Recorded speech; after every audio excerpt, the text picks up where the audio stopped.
Greetings, folks. This is Rob, Central Apologetics. It's Ben Stanhope. It's been 2-3 years since I've known Ben, but finally we are doing an interview specifically about his latest piece, and this is his book, Misinterpreting Genesis, with respect to the Creation Museum. So how the Creation Museum misunderstands the ancient Near Eastern context of the Bible. And Ben, welcome to Central Apologetics. Thank you for coming on. And yeah, I've known Ben for 2-3 years. He's an excellent friend. And yeah, how are you doing today? Doing good. That's good. Yeah, thanks for having me on, Rob. Hopefully my cat in the background will calm down. Nah, your cat's part of the show. It's all good. Yeah, so basically how I came across Ben. So I remember Michael Heiser mentioning your name. I forget now. It's a bit blurry, the memory, but he mentioned your name. Your blog post was called Remythologizing, I think it was. Yeah. And at the time, I think you were like a bachelor's student in theology, like you're doing like a bachelor of theology or something. It was in apologetics at the undergraduate wing of Southern Seminary. Yes. So yeah, and then in that blog post, I noticed you were just dissecting down the Creation Museum, Ken Hamp's Creation Museum, and yeah, just your approach was quite humorous, because the one thing that stood out to me, which kind of shocked me as well, was the Ten Commandments, those tablets, and how you're like, what the heck? I'd forgotten about that. Yeah, me and my friends went. I looked at the Ten Commandments and they were misspelled. The script was wrong. If you read them in actual Hebrew, like in modern Hebrew, they actually said things that didn't make any sense because they were spelled and spaced wrong. The person who wrote them didn't understand the Hebrew alphabet. But after I made that blog post, me and my friends went to the museum. We had a huge laugh. I made that blog post. I pointed out, like, look, the Ten Commandments are just so misspelled and anachronistic. And next time I went to the Creation Museum, they had replaced them. There was also a sign in the museum that claimed that Voltaire's house was turned into a Bible factory, which Answers in Genesis' own website refutes and says you should not use this argument. It's a bad argument. And I complained about that in the blog post. So I remember I went back to the museum and they had like covered up the panel. So they do actually correct mistakes when they're forced to perceive them, I suppose. And that was the telltale sign, I think, that you really struck a nerve. And interestingly, as far as I can tell, the only brief well, actually it was brief, but it was big, but it was brief. So they actually responded to you, and they were, quite rudely. They were pretty much putting you down, saying, "Oh, who's this student? How he's not a professional, like he's not this and that." And I'm just thinking to myself, my goodness, regardless whether you're a PhD scholar or not, the fact is, even an ordinary Jew who might, like a native of, say, the Hebrew tongue and so on, can just look at them and be like, nah, you got this wrong. And I mean, it's not like you were illegitimate. You are legitimate, because technically, and how ironic, you're coming from, especially in that degree that you're doing, I'm presuming they were conservative Christians in that school that you were at? At the Southern Seminary, yes, it was extremely conservative. Yeah. So, so go through just your journey. Like I've heard and I've read a lot of your journey, but again, for the sake of the audience, like your journey is quite interesting. You were definitely brought up in were you brought up in a young earth house? Yes, very, very much so. I was a missionary kid in Costa Rica, Dominican Republic, and then moving back to the States. And yeah, my whole childhood, I read Answers in Genesis as literature. I remember reading Dwayne Gish's picture books with dinosaurs. I bought the whole worldview very, very deeply, and I was extremely interested in science and nature and spent all my time out in the woods when I was a kid. So I was very, very much invested in young earth creationism. And like I had dreams of getting older and going on adventures to the Congo and trying to find these living sauropod dinosaurs that are alleged to still exist out there. The Ken Hovind thing, right? And still dinosaurs in the Congo. Yeah. To make a long story short, the way that I got into Old Testament studies, well, when I was a kid, like I wasn't that interested at all in church. It was kind of like school for me. And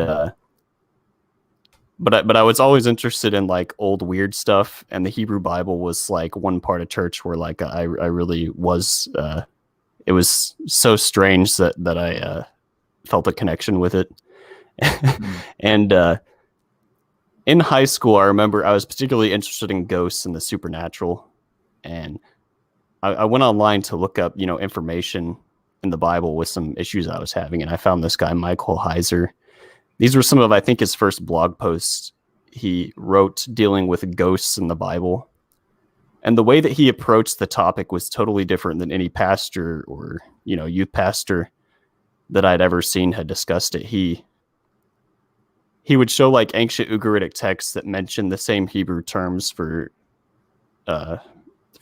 spirits of the dead. And he would he would go to like Babylonian literature, for example, and compare them. And then he would like show like, look, these are ways that these two ancient cultures are similar, and you can they mutually inform each other and they help us enrich biblical understanding. And I thought that was so cool. Like, it had never occurred to me that you could read texts from the cultures surrounding ancient Israel and use that to help understand the Bible. And that Michael Heiser, I think for a lot of us, he was my gateway drug into academic biblical studies in that sense. Yeah, same for me. Your story is very familiar to mine, but mine was Christian family. Just all I could know about was Adam and Eve, Jesus, John 3:16, and that's it. Like, if I was to quote, if you were to ask me what is Genesis 1 about, quote me a random verse in Genesis 1. Probably only the first verse. Same thing with the rest. I mean, that's it.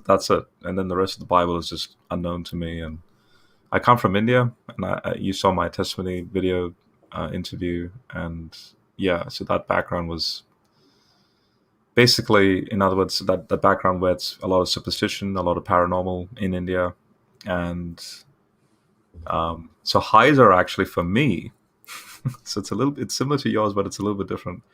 How I came across Heiser was actually my uncle in a lot of Zachariah Sitchin work. And he would be just like the young earth creationist stuff, but with Sitchin, it's like, oh, check this book out and check this book, Nibiru, the Planet X, and this and that, the whole ancient alien thing. And I have to be honest, it was intriguing, but it was at the same time, the skeptic in me was just like, nah, like surely this should be. Yeah, I want his worldview to be real so bad, man. It's such a cool belief system. But you mean Sitchin's ancient aliens and stuff? His ancient aliens theory. It sounds so cool and seductive. Yeah. But yeah, it's bogus. Yeah. And then I came across Heiser's, zitchiniswrong.com, which, just coming across that URL to me was kind of like, is this just some random guy that's just making a, he's just responding? The guy, lo and behold, I didn't know it was this grand scholar, and so naturally I just loved his sarcastic nature, like just the way he would be, the way he would write, and yeah, that obviously dovetailed into his blogs. And at the time, he didn't publish any books. This was in 2014. Then the next year, 2015, Unseen Realm was released. And that's where I was and that's pretty much around that time. That's when I started to really take seriously Christianity. So between 2010 and 2015 for me was that venturing out. And then Okay, it yeah. was, around 2017 was your work, when I started to come across your stuff. Maybe 2016 or 2017, somewhere around there. Yeah. So, did you? How did you feel like once you started to see Heiser, and you've had this? How old were you when you came across Heiser? I think first year of college. And I remember I would just read his blog every day. He had 3 of them, and yeah, I think he delayed a lot of his career, unlike most academics, because he was putting all this information out for us normal people uh, instead of just publishing it. I think he actually delayed his career in that sense, and that's why we don't see many scholars that do what he did and like dedicate so much time and energy to explaining all this awesome academic work to just the average person. But I remember me encountering Heiser led to a lot of like problems with a lot of the theology professors and like theologian types in my seminary education, actually. But I learned more from him, probably 10 times more about the Bible, just from casually reading his blog. I know, just than I did in my seminary education. Yeah. Just in the way that he thinks. But yeah, yeah, I ran into a lot of problems where like I went to a school that was like very much rooted in tradition and confessionalism and that type of a thing. And because I was familiar with the research, like the whole interpretive methodology that I had was very much different than the type that that pastors are usually trained in, just because of my encounter with Heiser's work. Yeah. I learned that the Bible does a lot of things that most theologians wouldn't think that it should be allowed to do, just the way that it interacts with its ancient context. And that's part of the reason why. Well, I'll just leave it there. That's part of the reason why I try not to make too many assumptions about the Bible. Like when I later went on to Germany, my master's thesis was on the topic of how Orthodox Jews of the biblical classical period, so guys like Hezekiah, you get some of this like reflected in Isaiah, how they would take Egyptian art and then apply it. For example, my specialization was on Hebrew seals. And most people are kind of shocked to see how much Hebrew seals of the biblical classical period are full of like depictions of Egyptian gods, for example. King Hezekiah's seal, which we discover multiple iterations of it within the archaeological record. And the Bible praises Hezekiah. It says he was this great monotheist and he was one of Israel's most virtuous kings. His royal seal, official seal of his administration, depicts Yahweh as an Egyptian sun disk with 2 ankhs flanking both sides of it. So you wouldn't expect that he should even be allowed to do that and have the Bible talk of him like in a praising manner. But I argued in my thesis that no, this is like how ancient Jews incorporated Egyptian culture into their own, and like they reinterpreted it. And this is like there's a lot of things going on in the ancient biblical world that we as moderns wouldn't think should be allowed. So, and just backing on what you just said, so for me, when I came across your blog post, right, and where I saw a spark of, to be honest, just I could see you going very far, like that. This is why I supported you initially. I was like, hey man, get out there, like go for it. Like I'll put some of your videos out, and then once you got a good like high enough rating on your YouTube, that's when I allowed you to be you. And one of the reasons why I did that was, and I actually saved it, one of your blog posts, where I can actually. I don't want to put you on the spot, but I can actually read this. It's humorous. It's for the Yeah, go public. ahead. So you in one of your responses, actually, because I remember someone commented on one of your blog posts, like you had like a comment section available. And let me share the screen here, where you said, so this is quoting you, you said, "Folks, I think it's evidently clear that we require our doctors, surgeons, architects, chemists, psychologists, and engineers to have formal training and degrees. You usually wouldn't want to live in a house designed by a high school graduate who flunked college maths, receive heart surgery from your plumber, or take medication by someone untrained. Why? Because we understand all these fields are complex where expertise is a requirement." And so then later down down here, you're talking about PhDs with respect to the Bible and so on, and you're sort of aligning that with the Holy Spirit and Bible study and so on. And this one sold it for me. This one here, this bit. You're like, look, when you go to Ezekiel 1, you need knowledge of Babylonian iconography, right? Because if you don't do that, some texts in the Bible read like a description of an LSD trip at an ancient Babylonian X-Files convention. You need more than your personal penchants to anchor you as you exegete texts like Revelation and Ezekiel. And then you go through your church study group. But that's the thing. I don't want to spoil this, but if you want, you can share that with respect to maybe your journey, and then we'll get into your book specifically. But yeah, that to me, when I saw that, I was just like, again, don't forget, I'm at the time I was not fully a Christian yet, but I was looking at that with a critical eye, seeing someone as young as you, just being frank, just being honest, just being blunt, and so that was very encouraging for me, actually. Yeah, I've talked about this some before, but when I started my seminary degree, I had to take a class in hermeneutics. And we would have these assignments where they give you a difficult passage of the Bible. You have to interpret it. You have to answer basic questions about it, that are perfectly reasonable, given the content of the passage.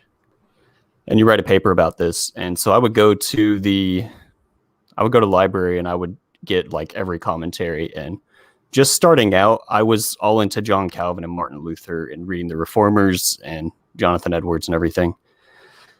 So I would go to all these grand old theologians, from like the 1700s and so forth, and their commentaries,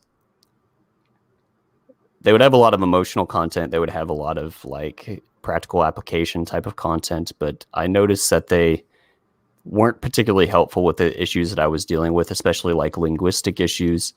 And the commentaries that did help were all the academic stuff published by like major universities. So I was forced to realize it was actually very shocking and like kind of painful to realize that you need to rely on these academic commentaries in order to answer these types of questions. Like they're the ones that are even only ones actually dealing with the problems. And I remember, so this happened to me like in seminary with respect to my own religion. And then when I went to Germany to do a degree in manuscriptology, I was rubbing shoulders the whole time with like Quranic scholars, people studying like the earliest manuscripts of the Quran. I was taking classes in Egyptian stuff. I was taking some classes in Hindu Sanskrit literature, even though I wasn't learning the language, just like in terms of the manuscripts. And I realized in those contexts also, they were having this major issue where theologians and exegetes within those fields were like almost at war with each other all the time. Like the Sanskrit theologians would impose all this like meaning in like these grand narratives and these anachronistic theological concepts into these earlier Sanskrit texts. And in order to do my my assignments and to get good grades, I had to ignore those guys. They were like confounding noise And it was actually really irritating to me because it was hard for me to get good grades in my assignments because I was totally new to Hinduism. It's I was barely like keeping up with my Hindu classmates who were like native to that worldview. And I had all of these theologians that were getting in my way in the academic literature and library, giving me bad grades because of it. And same thing for Islam as well. You get all these interpretations of the Quran that are anachronistic. Yeah. So I realized, like, I think the temperament of a theologian and an exegete, like the natural distribution of personality that makes one good at one task and good at the other one, they're kind of opposites in a lot of ways.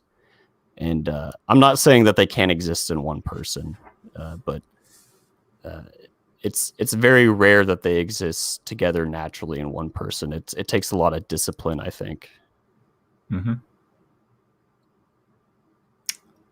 Well, but yeah, same with me. But yeah, for me it was sort of the tension and the gripe was basically the division, which shouldn't have been, but the division in the humanities section and the science section when I was at uni in the academic library. Yeah. I guess another point I've been thinking about too is like, I think this was Epictetus. It might have been Plato, but he talks about, in order to be a doctor, you need all this certification, you need all this training. We understand like how grave it is to be a doctor and to be treating a person's body. And he brings up the point, like, which is more important, the body or the soul? And maybe that's debatable. Maybe they're equally important, but the soul, whatever it is, it's at least as equally important as the body. And if you're going to be doing, like, if you're going to become a pastor, if you're going to become a theologian, if your job is to care for people's soul, like, I think you need to take that with the same gravity that you would, like, if you were studying to become a doctor, to become a heart surgeon. And I just don't see, typically, like, evangelical culture, particularly in America, it's very common for people with no training, with no like background in biblical studies. I mean, if you look at the Creation Museum, for example, most of its staff have no training in biblical studies. They're just scientists. They're reading the Bible through a scientific lens. And I think that's a big mistake. I think it's a misprioritization. That will actually be an interesting discussion to have with you, because I think that I'm sort of like a paradox where I'm full blown all the way, say, Walton ancient areas polemical stuff with Genesis, but yeah, if there's any place where we disagree, like, would you consider yourself a Concordist still in some sense? Yeah, so I'm definitely, I came into this thing theistic evolution. Have no clue how, like, literally I'm going into the Bible fresh, no prior baggage. Naturally I'm reading the text going, okay, what the heck's going on? And then naturally peeling the onion layers and then noticing the logic and the rationale behind it, which in this case someone like Heiser was very helpful for that. Like, obviously there's other more typical Christianese ways of going about it. Kind of like one of my family friends actually is David Pawson, so through my Orpah's side, and he had a very simple psychological approach to the Bible, kind of like a Jordan Peterson sort of approach. But yeah, then once I had sort of like the lay of the land sort of comfortability where I can just sort of read the text for myself, just be my own little adventurer type, but at the same time realizing you can fall into a trap of being sort of like very cultic in that sort of methodology. In other words, at least I had the training from my academic side to be cognitive of, or to be sensitive to the fact that if something's weird, make sure you first consult the scholarship and then keep moving forward. So when I came across someone like Hugh Ross, who obviously is not fully theistic evolution, or not fully evolution. So at the time it was evolution, but now it's theistic evolution for me. But his Concordist approach was very interesting, where I couldn't help but, if I wanted to, put one lens on, one filter on, see the Genesis narrative, just like as if it's a 21st century document, but in simplified form. And then at the same time, there's this tension of, well, hang on, look at it faithfully in its ancient Near Eastern context and see how beautifully it plays out in that sense. And sure enough, I can see both, is what I'm saying. And it's sort of like the New Testament authors were doing the same thing with Old Testament prophecies, so-called Old Testament prophecies. Like Hosea 11:1 is actually Hosea talking about the past, Israel coming out of Egypt. And then Matthew 2 concords that, and it's like, oh, look, the Son of God, Jesus, he's coming out of Egypt. Like, and Isaiah 53 is about Zerubbabel, but, well, according to one particular scholar, J.W. Watts, but then New Testament authors are like, no, it's, Jesus. So where do the New Testament authors have more of authority than me? Like, if this thing is indeed inspired by God, like, and if God's wanting the broad spectrum of humanity to engage with His word, which initially I was fascinated to notice that the Bible is actually a very recent document, because in the universe we are 30 billion years removed, right? And then the Bible's like, as a whole, is only 1,000 years old, really. Or even, if you want, you can push it to 1,500. But like, when you go to the first century, there is no New Testament. When you go to Daniel, there's like, you're missing Nehemiah. If you go to Moses, you're missing Isaiah, and then on it goes. And then what? Where's the Bible now? And so, in other words, I was coming into this first with this book of nature concept, and if God is the author of the universe, well, guess what? You and me and this mug, this is all a miracle, so to speak. It's part of that book of the laws of nature. Yeah, so I was just wondering, look, when I look at Genesis 1, I don't know if you know about John Sailhammer, that Old Testament scholar. I think you and I have discussed him in the past. It's been a while. Yeah. So when I read his thing, I was just like, yeah. I mean, that's the thing. I'm not a Hebrew specialist, but I can't help but see, for example, his translation, which he called it an interpretive translation. In other words, if you were to talk to an ancient Israelite, according to Sailhammer, if you talk to an ancient Israelite and you ask them to tease out, like, kind of like a amplified Bible version of Genesis 1, what would be the maximum, just with the first verse, what would be the maximum exposition that you can draw out from the first verse?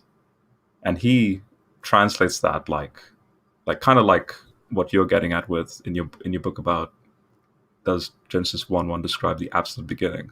So naturally, he's sensitive to that scholarship where he's like, no, it's not in the beginning. It's like sometime in the past when, and then, but the merism phrase, the heavens and earth, can include the sun, the stars, and all the objects in the night. And in fact, it just means totality, which means you can then have the sun existing before day 4, potentially.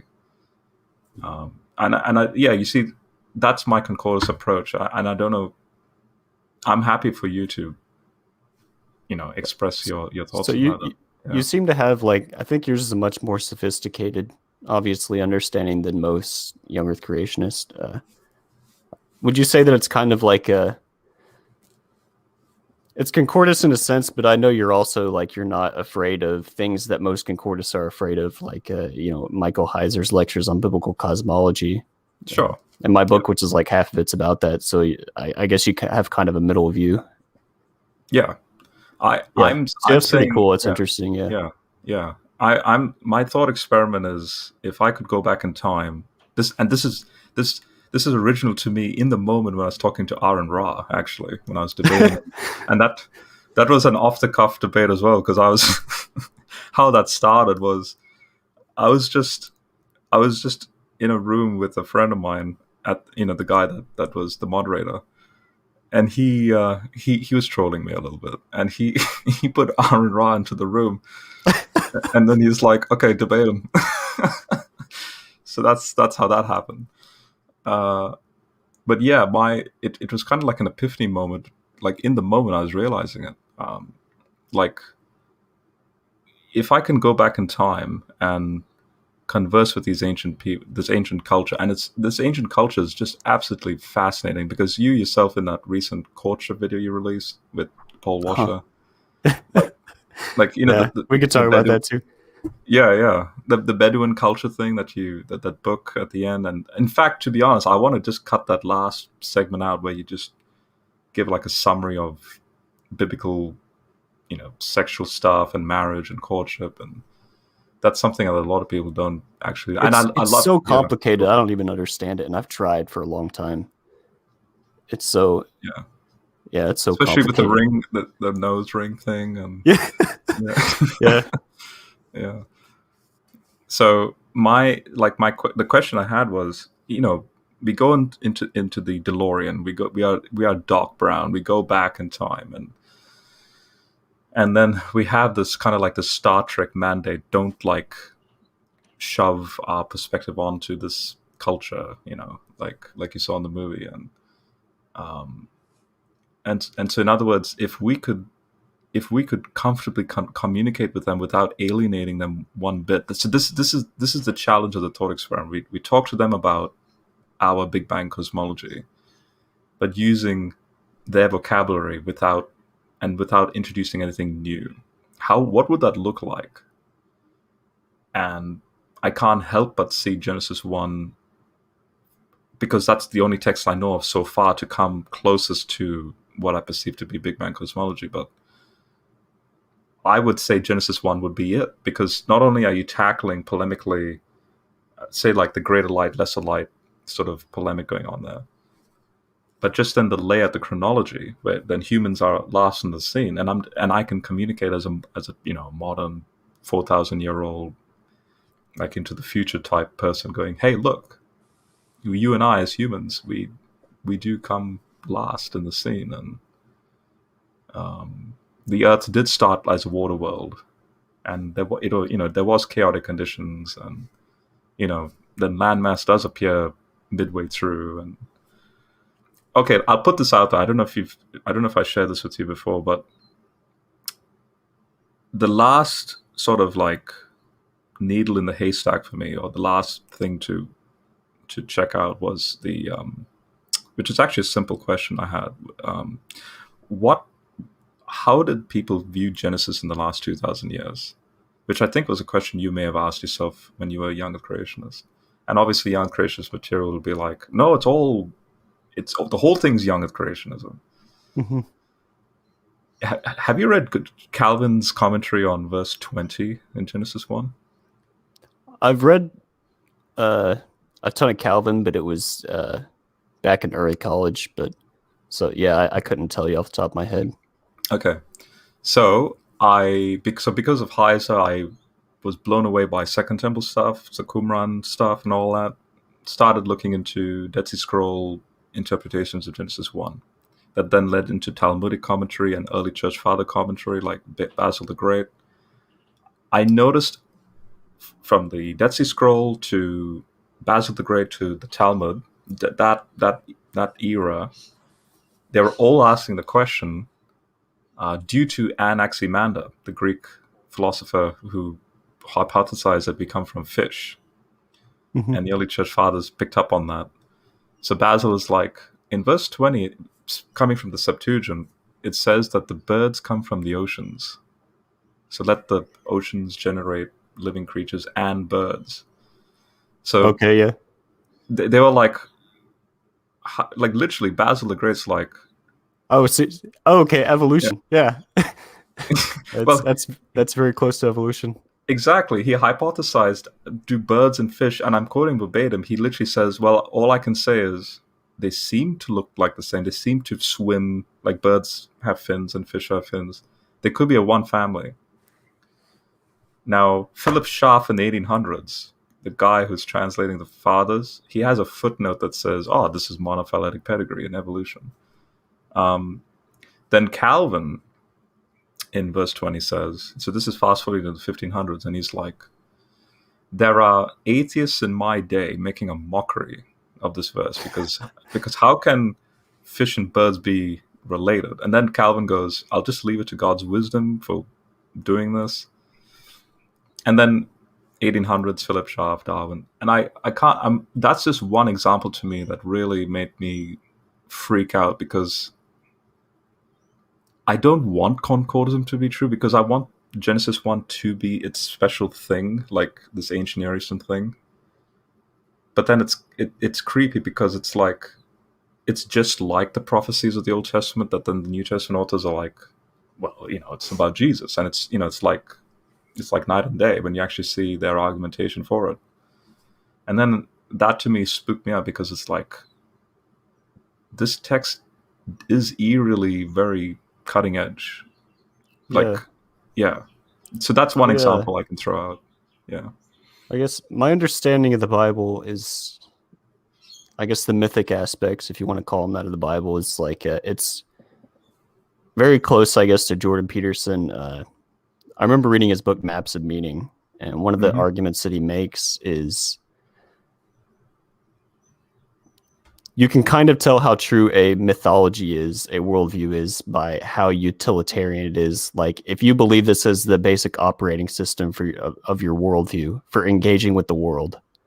So, I mean, Genesis is so strange, man. It's dreamlike. It's the story about like a talking snake and this woman and this magic tree, and these cherubim with flaming swords and all that. But isn't it weird that civilizations for thousands of years now that have believed that story and have set it as the foundation of their worldview, civilizations that are built on that, like the ancient Jews, for example, I mean, they're still around. They're still around somehow, where most civilizations have not succeeded.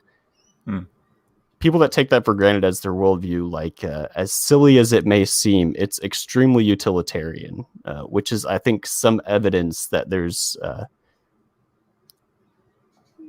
deep aspects of truth behind it. Even if it's not like literally true, like in a, it's hard to articulate this. Like, even if it's like a sort of meta truth rather than like literal exact truth, I still can't like discard it as totally useless. Yeah. In fact, last night I was doing a Bible study with my group. It's more the Sentinel group. We're going through Mark at the moment, and I was going through oral performance in the ancient cultures as being like, and as part of that performance, it's kind of like, it's like as if you're at a live. So one of my favorite music artists back then and even still now is the good old 1980s Billy Idol. And now you have your studio, album, right? Which is very clean, very like everything has to be prim and proper, right? But there's something about, and Heiser gets into this, there's something about a live performance where there's untidiness and artistry mixed at the same time. And then the Bible is technically an oxymoron, because there's no, like, think about it, an oral text, like that's an oxymoron. Like, which one is it? Well, the answer is yes. So in other words, at the time, it's not like they were just silent writing and, oh, I have something to write down and here we go, and this is going to become a wondrous text for millions of people down, moving forward. Apparently, these events, from what I can see, it's just memory. It's just like events happened, and then if they wanted to circulate it, it's kind of like they acted out, I guess. So some form of oral performance and memory is acted out and generations forward. Kind of like in Deuteronomy 32, where it says, in verse 7, where it says, if your son or daughter were to ask you what's the meaning behind all this, and then tell them the story about Abraham and Babel and all that stuff. And so I think that's what you're getting at with that meta truth thing, where if it's a very rigid, no, it has to be this, like a prim and proper PhD dissertation, like all the footnotes exactly where they need to be, and like then that's just a very isolating thing. I mean, yes, it's a specialized study, but then if you see it as an untidy artistic thing, there's room for the expanse, which is what Peterson's getting at. And there's like multiple levels of truth that can be abstracted from. My mind immediately jumps to, because it was in part of my master's thesis, is this idea that in the beginning, there's the light, and the light comes first, and it divides the darkness, and it there's this idea that it brings order to the chaos. Like there's so many levels of truth and understanding within that concept, which I think I view Genesis 1 as kind of the culmination of all these. So you have all these ancient mythologies. You have like the Egyptian creation text, which is absolutely spectacular. It's totally brilliant. You have the Babylonian myth. Like, I love the Babylonian myth. I think the Babylonian myth, the idea that the foundation of the world is this idea of defeating the chaos dragon, and like we should embody that within our lives. That's absolutely brilliant. And the Bible, it takes all of these creation myths, and then it combines them, congeals them into one story, like one myth that's like, it's been the most successful myth in human history, and it's combined all of the best from the civilizations around it. And I got so caught up in that I forgot what my original point is. But yeah. I think what's coming to mind when you say that. So the question I was going to ask you just a few seconds ago was, you obviously you must have been brought up in that young earth Christianist worldview, being told that the Bible's completely unique. The pagan myths of the world, ancient and current, have no use. It's satanic. It's of the devil. All that, it's like, oh, they push that down. And then when you started to see, like what you just described, sort of like a sort of freedom in realization. Whoa, hang on, this can be a good, sort of like a Great Commission sort of attitude to these myths. You can utilize it basically. Like, what was your reaction when you started to see that? Like, was it? I remember, I think I was reading C.S. Lewis's biography around this time. And I remember it was so cool because he went through the same thing where he was an atheist, and he was almost an expert on ancient Norse literature. He loved ancient Nordic literature, and I love I love that mythic system as well. And he was very, very much invested within ancient Greek poetry and mythology. And when he became a Christian, people suggested to him, maybe you shouldn't be obsessing over the Norse gods so much and all of this ancient pagan mythology. And his response was basically, no, I think that these ancient cultures are approximations of the truth. You don't have to view them in this sort of antagonistic manner. Like, in a sense, they're co-belligerents with, us as religious people. Like, and you get ideas that are very similar to biblical ideas, and maybe they're not expressed within the rarefied degree of truth that they are within biblical myth, but you can sympathize with like the ancient, like the story of the ancient Norse god Tyr, who puts his hand within the cosmic wolf's mouth to sacrifice his hand so he can keep the world from being destroyed by Ragnarok. You could compare that to Christ's sacrifice. You could compare Odin sacrificing, or Odin, hangs on the tree on a spear until he eventually, like for days and days, until he gets visions of the runes, and he can gift them to humanity. You can view that as sort of like in the same way that you would Christ's crucifixion, for example. It's like it's a mythic archetype that maybe it's not as excellent as the myth of Christ's crucifixion. I'm using the word myth here, not in a disparaging way in any sense, or to suggest that it's ahistorical, because it's definitely historical. But yeah, I think these ancient mythic systems, there's no reason to see them as antagonistic to the Bible. I think the Bible itself, if you read how it operates, like the biblical authors love to take, for example, Baal tropes and Baal titles and apply them to Yahweh. I wrote my master's thesis on how they took the symbol of the rising sun god who rises from the underworld. And they loved, in Isaiah's period, and Isaiah himself does this, he refers to Yahweh as a winged sun in several different manners. They love to apply that mythic system to their own god. So I started off thinking that all these other cultures are pagan and terrible, and like you should just totally ignore them, and their mythologies are worthless. But now I have this deep affection for them. Just quickly, I'm just trying to find it, but apparently, I came across a paper. This is off the cuff sort of question, but I came across a paper, a 2018 paper, the Hello Ben, the Isaiah 14, the so-called morning star. There, I don't know how you pronounce this, but it's called the Chthonic Sun. A new suggestion for the mythological background for Isaiah 14. I don't know if you've. I think I've read that paper. I've read that paper several times, and I don't remember the argument that was made. Yeah. So the argument apparently is that we should see this morning star figure, or this shining figure of Isaiah 14, as the sun itself. That goes, because you just said it goes under the earth and comes out. In other words, and because because it says the morning stars, so in other words, the stars are around this bright big object, which is the sun, according to her interpretation. And therefore, again, it's like a polemic to say, well, as bright as the sun is, Yahweh is even brighter, or something like that. Yeah. Now, you mentioning that popped into my mind, and yeah. That's exactly right. And by the way, because for the sake of time and audience as well, they're asking if we can ask questions. And there's one super chat that came through.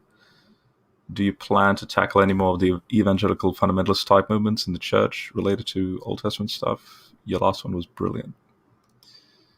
Yeah, I plan on. Right now, I'm working on a video that's just a shortened summary of my Paul Washer video, since I know not everyone wants to watch like a 50-minute presentation on it. Yeah. And then I'm planning on moving on to more like popular biblical topics, just like answering questions like what is the us in Genesis when God says, let us make man in our image? Those type of just popular questions I think it'd be fun to get into, just because in the past I've been so like bad on putting out content, because everything I try to make it like this major presentation and stuff, but I like to just do like 3-minute videos. So maybe I could like end up, actually producing more stuff. Here's 2 more questions for you. Does Ben believe in elves? Serious question. Not that I'm aware of, no. Now, the other one was, this is a comment. Yes, we should reappropriate the scarabs holding the sun as Christian images. What happened to your blog? I took it down like over a year ago, I think, because I wanted to go more anonymous on the internet, and I had my name in the title. But then I released this book, so like my name's everywhere now. So it's like it was a dumb idea to take it down. But I have everything archived on my computer, like so I can re-upload it to the internet. And I've been doing it like in secret, but like I just haven't had time to. I just need to take a full day and do it and get everything back up.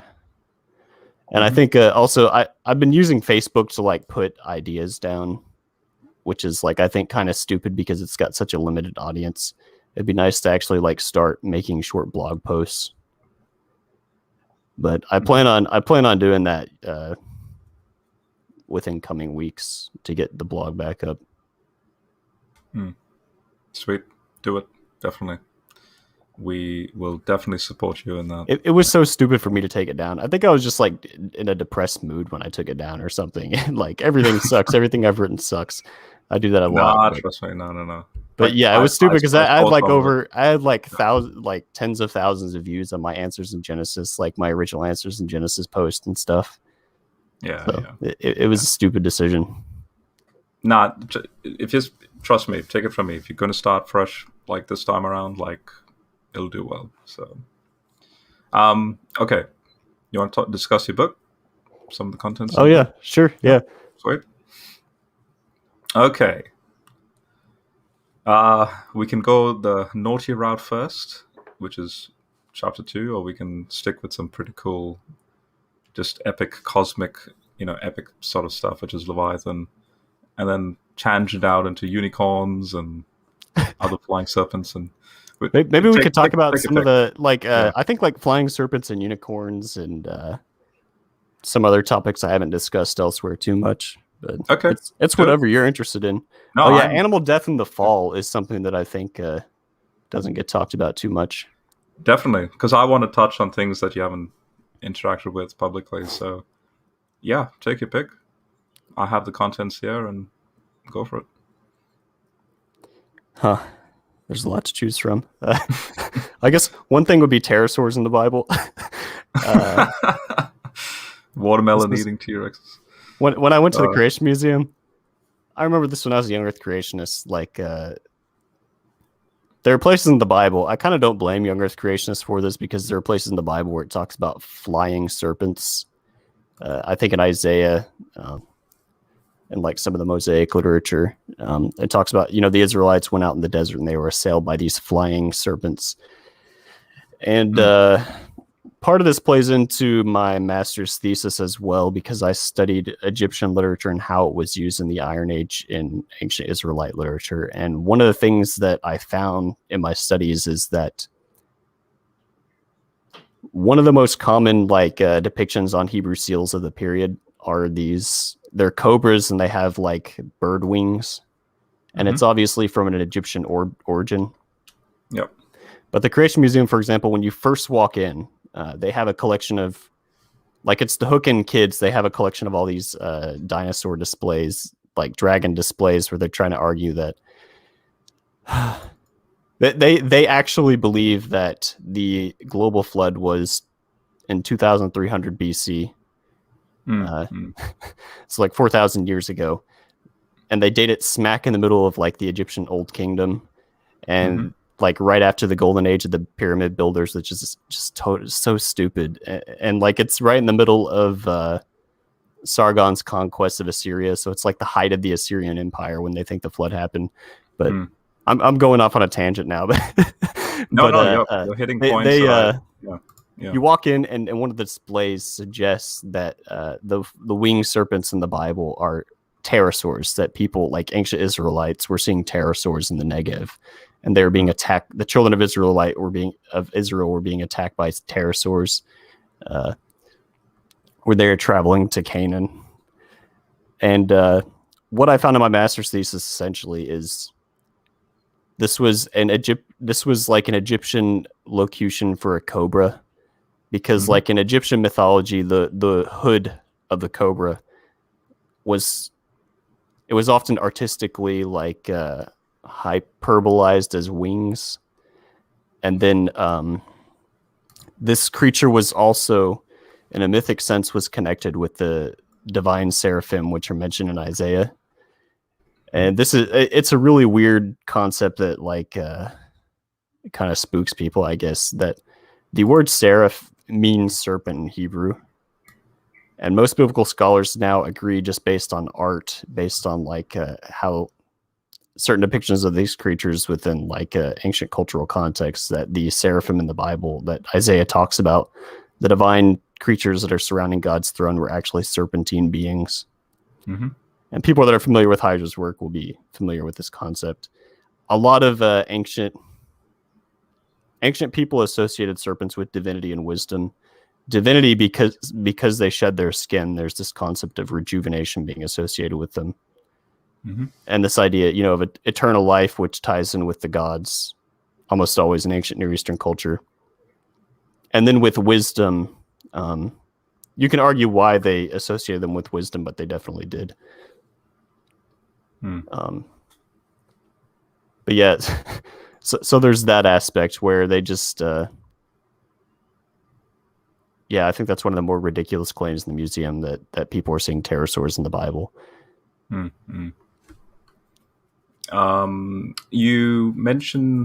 think you mentioned Adrian Mayer in your book. Do you?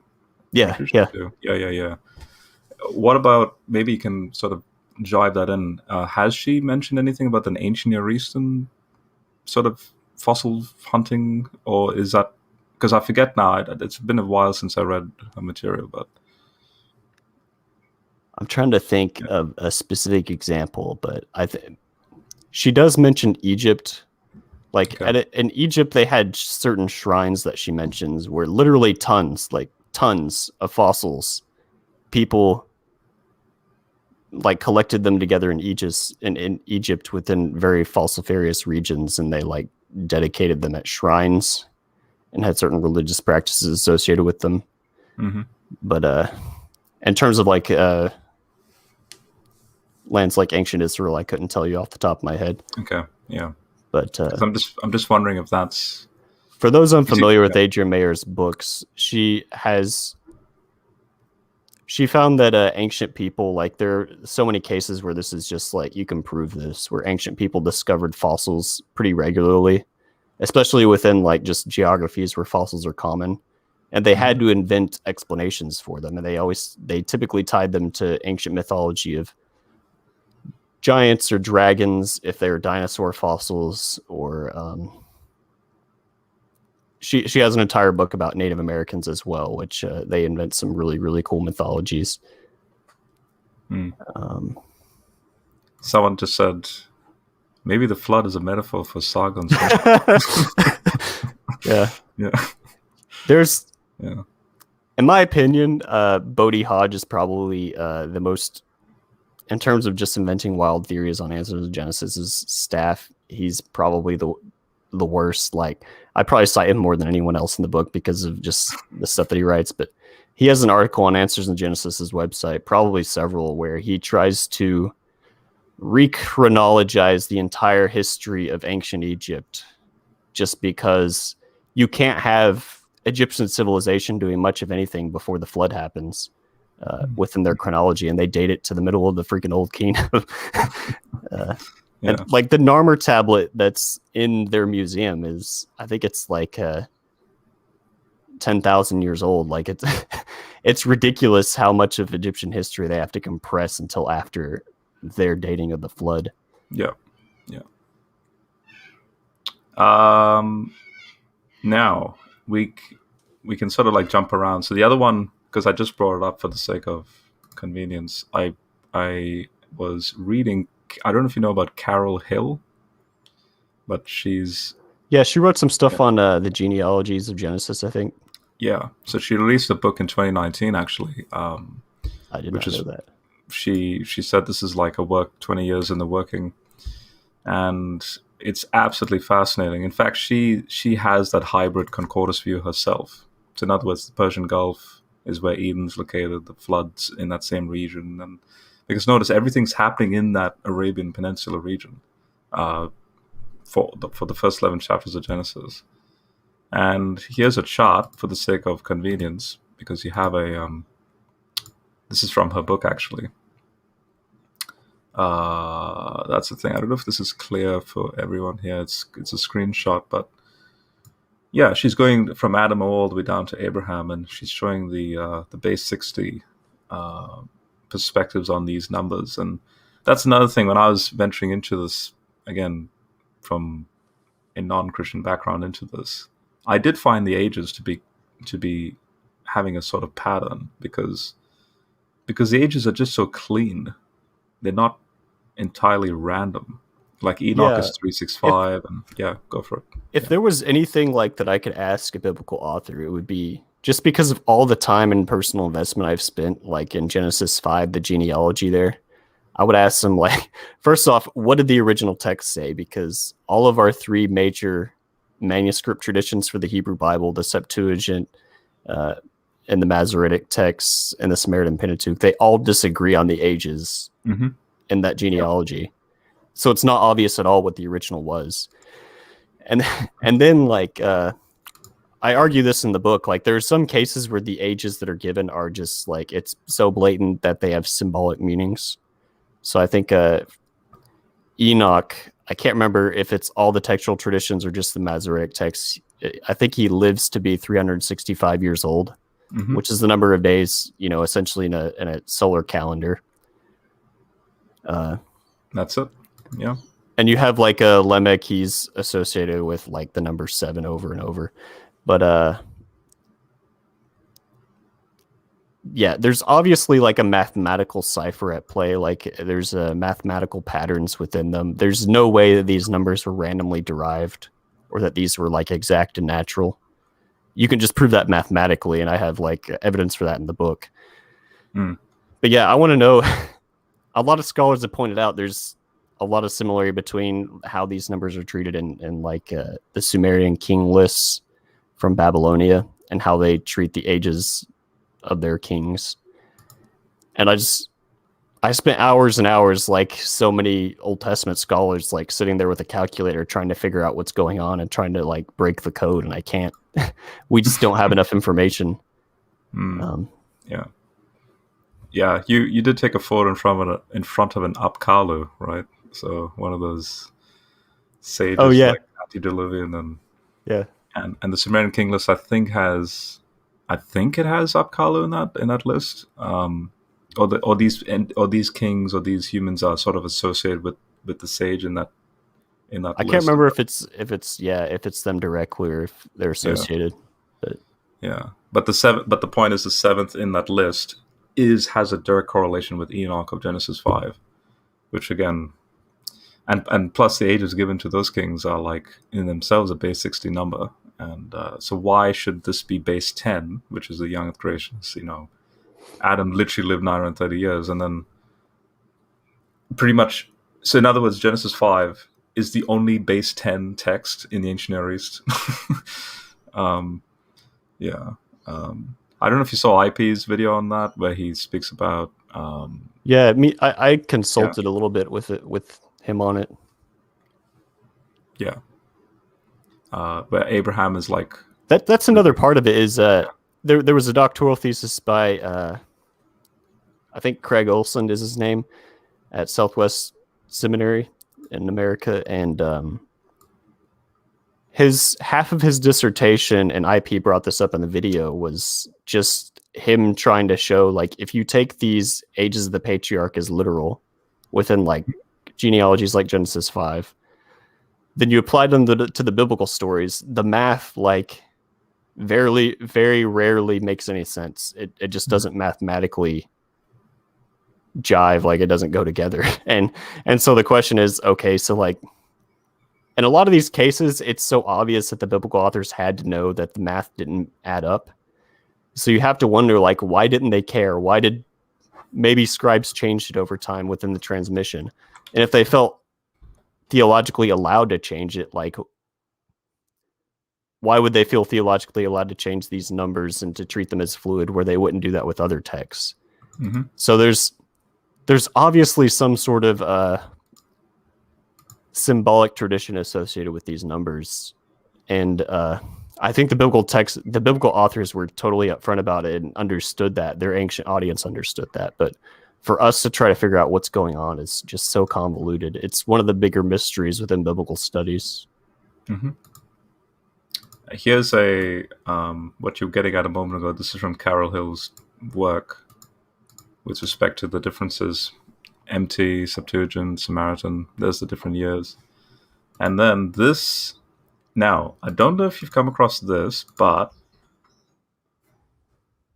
this guy actually lives in my city, Jeremy Northcote. He's a professor in ancient history and so on. He takes a special interest in the Bible, and he noticed this. He's like, look, this 1260 figure in Daniel, for example, and then again repeat in Revelation. Well, if you add up Adam to Moses in the Masoretic version, they add up to 12,600 years.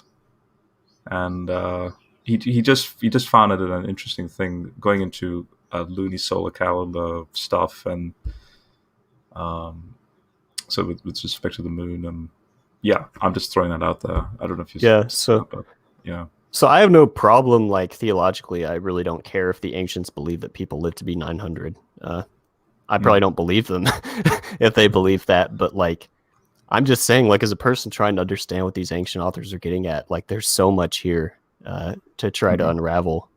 And I spent weeks in my book trying to figure it out, and I wrote an entire chapter about it. I think I did better than most publications that have ever been released on the subject, just because I was interacting with a bunch of new data. Yep.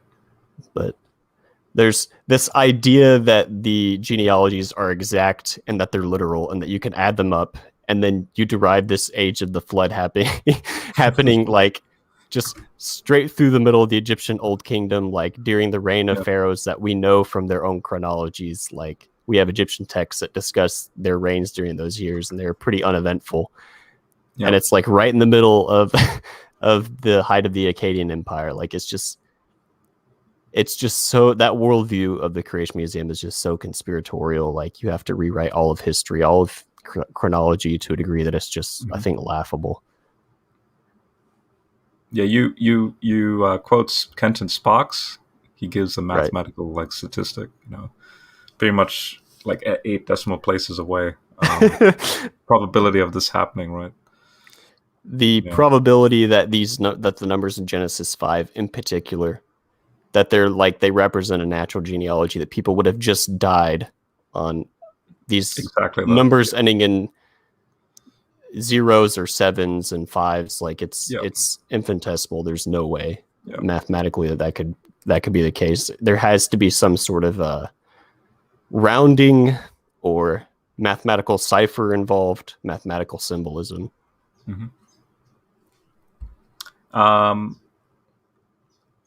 Okay, now anything new you've come across with respect to the absolute beginning since your publication? Because I remember there was a paper that proposed a radical translation. When God began to create heaven and Sheol. Yeah, that's the only thing that comes to mind off the top of my head. But that it's just an example of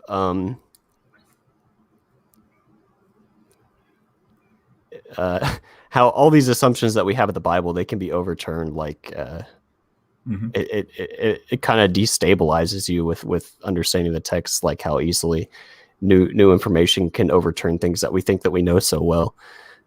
There's a scholar named Scott Nogle, and he has a book on dream interpretation of the Bible, and it is the most sophisticated scholarly work I've ever read in my life in biblical studies. Like, as every page is just full of footnotes, like to a degree that I've never seen in any other like book in biblical studies. He's an excellent scholar, but he read ancient Ugaritic literature and ancient like Akkadian literature, for example, and he was noticing over and over that whenever you have the phrase heavens and earth, which it occurs a lot within ancient literature, that phrase heavens and earth actually needs to be interpreted within all those other texts as heavens and Sheol.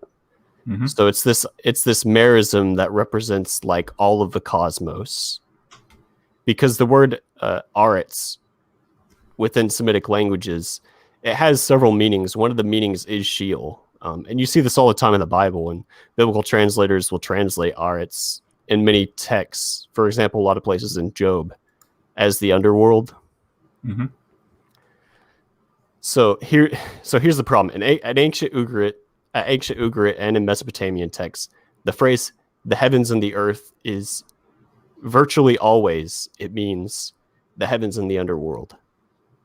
So then when you go back to the Bible and then you translate it with that meaning, that phrase heavens and the earth appears all the time in the Bible, and it makes so much more sense of so many more texts when you understand it to incorporate the underworld. Right.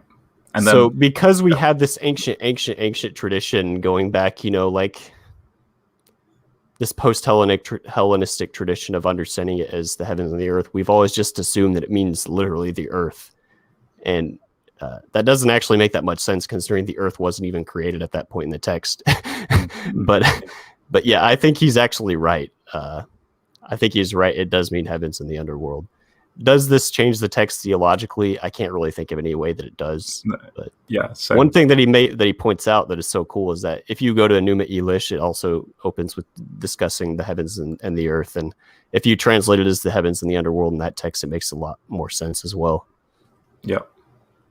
Yeah, when I read that paper, I couldn't help but think, well, that's exactly what the ancients were thinking as far as this primordial sea, which is part of underworld stuff. In other words, what Right. makes it underworld later on is the emergence of the anti of Sheol, which is this earth, and then the bubble that we're in, and this reality, which is around us. So in other words, the ceiling is obviously the sea, but it's where God's throne is, and then under in that same void is where Sheol is, and it emerges from Sheol, right? So yeah, I couldn't help but go, that is pretty cool. Like, in other words, it's the first time when I saw his paper in the title, I basically rolled my eyes. I'm like, there's no way we missed this for this long within like the first few lines of the Bible. And then when I read his paper, I'm like, yep, I believe it. The arguments just like, I can't get past the arguments. They're so good. Almost every other case, or in every other case, I can't remember exactly which, like it always seems to mean heavens and the underworld. Mm-hmm. How about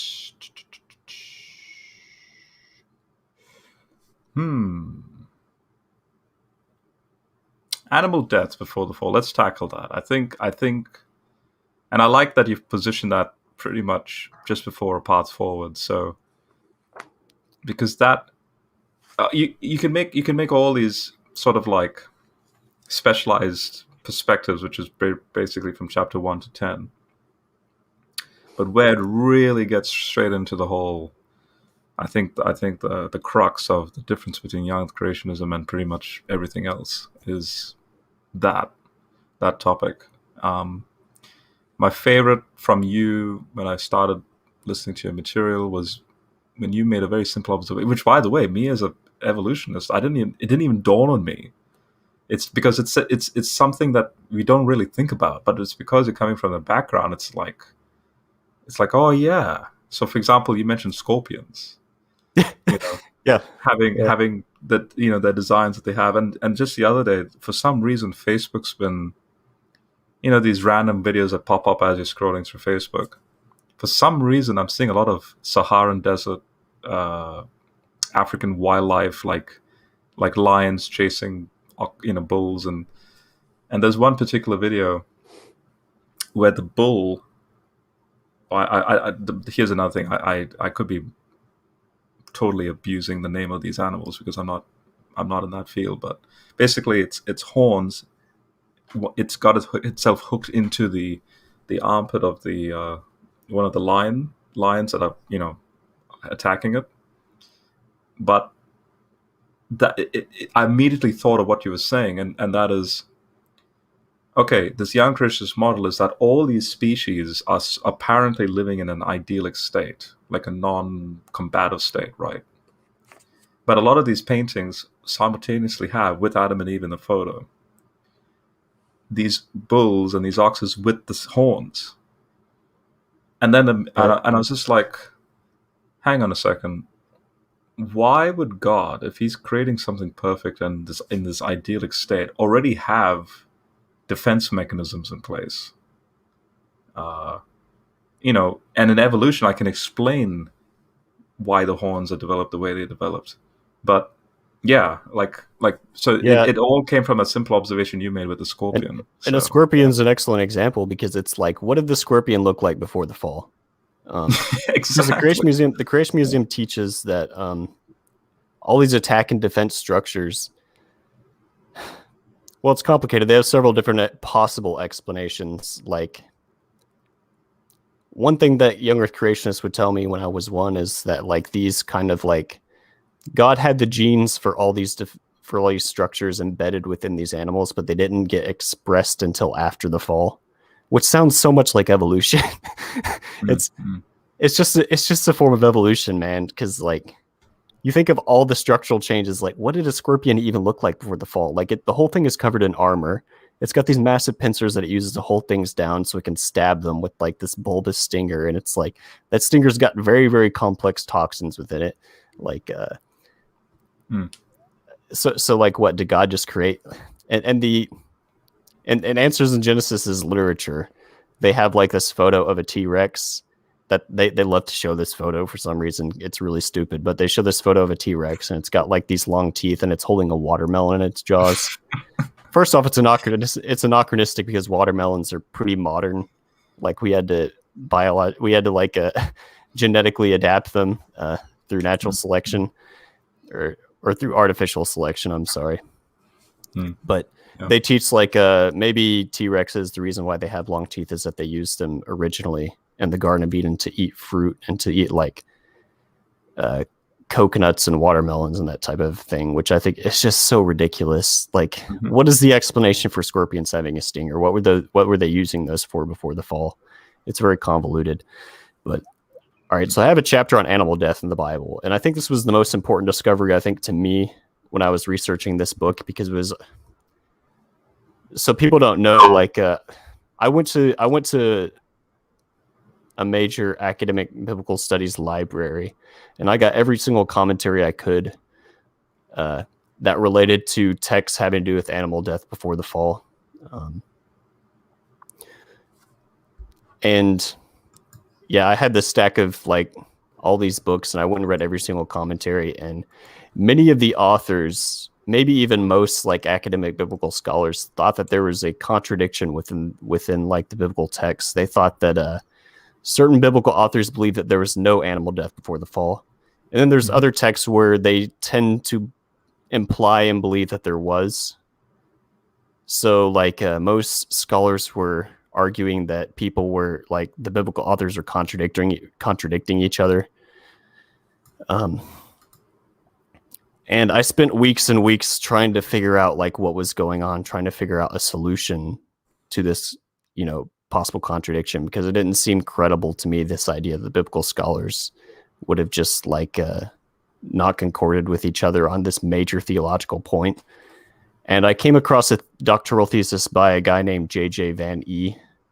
And it ended up being the most sophisticated, like by a long shot, the best study on this subject that I've ever seen in my life. And what J.J. Van E does is he opens up his dissertation. Well, it's midway through his dissertation when he gets to biblical material, because he first deals with contextual ancient Near Eastern material. But he opens up his argument with the creation mandate in Genesis 1. I think it's 26 through 20, verses 26 through 27. And the where the text says that man is told to rule over the earth and subdue the animals. So we've all heard sermons, like 1,000 sermons throughout our lives, about how this is like all about like taking care of the earth and being kind to animals and all that. That's actually not what the text means. And it's ancient Near Eastern context. And like, if you search for these two verbs, the verbs are kavash and rada within Hebrew. And I went and I did this. I searched every single instance in the Hebrew Bible for both of them. And even in Akkadian literature, like their cognate usages. Those verbs are always very harsh. They almost always imply violence. They imply a military context. They're typically used together, for example, of Israel's conquests of Canaan. So right off the bat, you have the Bible opening. And this is like, there's no exceptions. It's every single use of these verbs. You have the Bible opening with this assumption that human beings are created basically as warriors going to battle against the forces of nature and against specifically animal life. They're to subdue and rule over them in the same way that Israel was supposed to subdue and rule over the Canaanites. And Genesis was written after the Canaanite text, so people would have had this in mind when they are reading the text. Or when I say written, I mean edited together as like the text that we now have it. So yeah, that opens up the rationale for going back to these other texts that we think teach this idea that there was no animal death before the fall, and questioning whether or not that's true.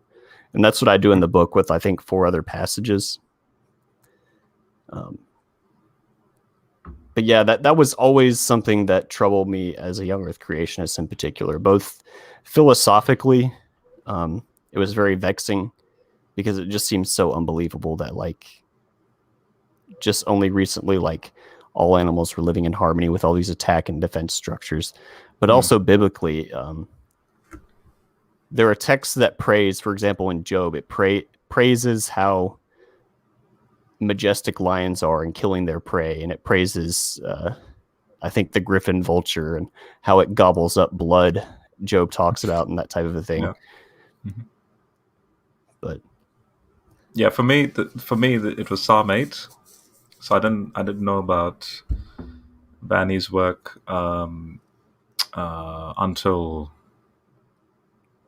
actually, to be honest, I mean, I was very carefully looking at the bibliography of Unseen Realm, especially a guy, and I think it's a Indian scholar. Like his last name starts with an R, but it's like this really long name. But his dissertation title was something like "Good, Not Perfect" or something. Yeah. And yeah, for me, what sold it for me was just looking at how the Psalms repurpose Genesis 1, so Psalm 104, Psalm 8. And then I, off the cuff, reading from Gleason Archer and Walter Kaiser, where they point out that, because a moment ago, you just said Adam and Eve as like warriors going in and, doing that sort of thing. The Hebrew word... Now, that's the thing. Maybe you can verify this or not, but apparently the Hebrew word for helper, which is in the King James translation, means military ally. Eve is a military ally to Adam, and I think it's what is it, Azar Kenegdo in Hebrew, and when you look up that noun, it's almost always used of God assisting Israel within the Psalms, within like military contexts. Like a military sustainer, a person that like comes and brings you backup, which is that's a heck of a different translation than just like a helpmeet.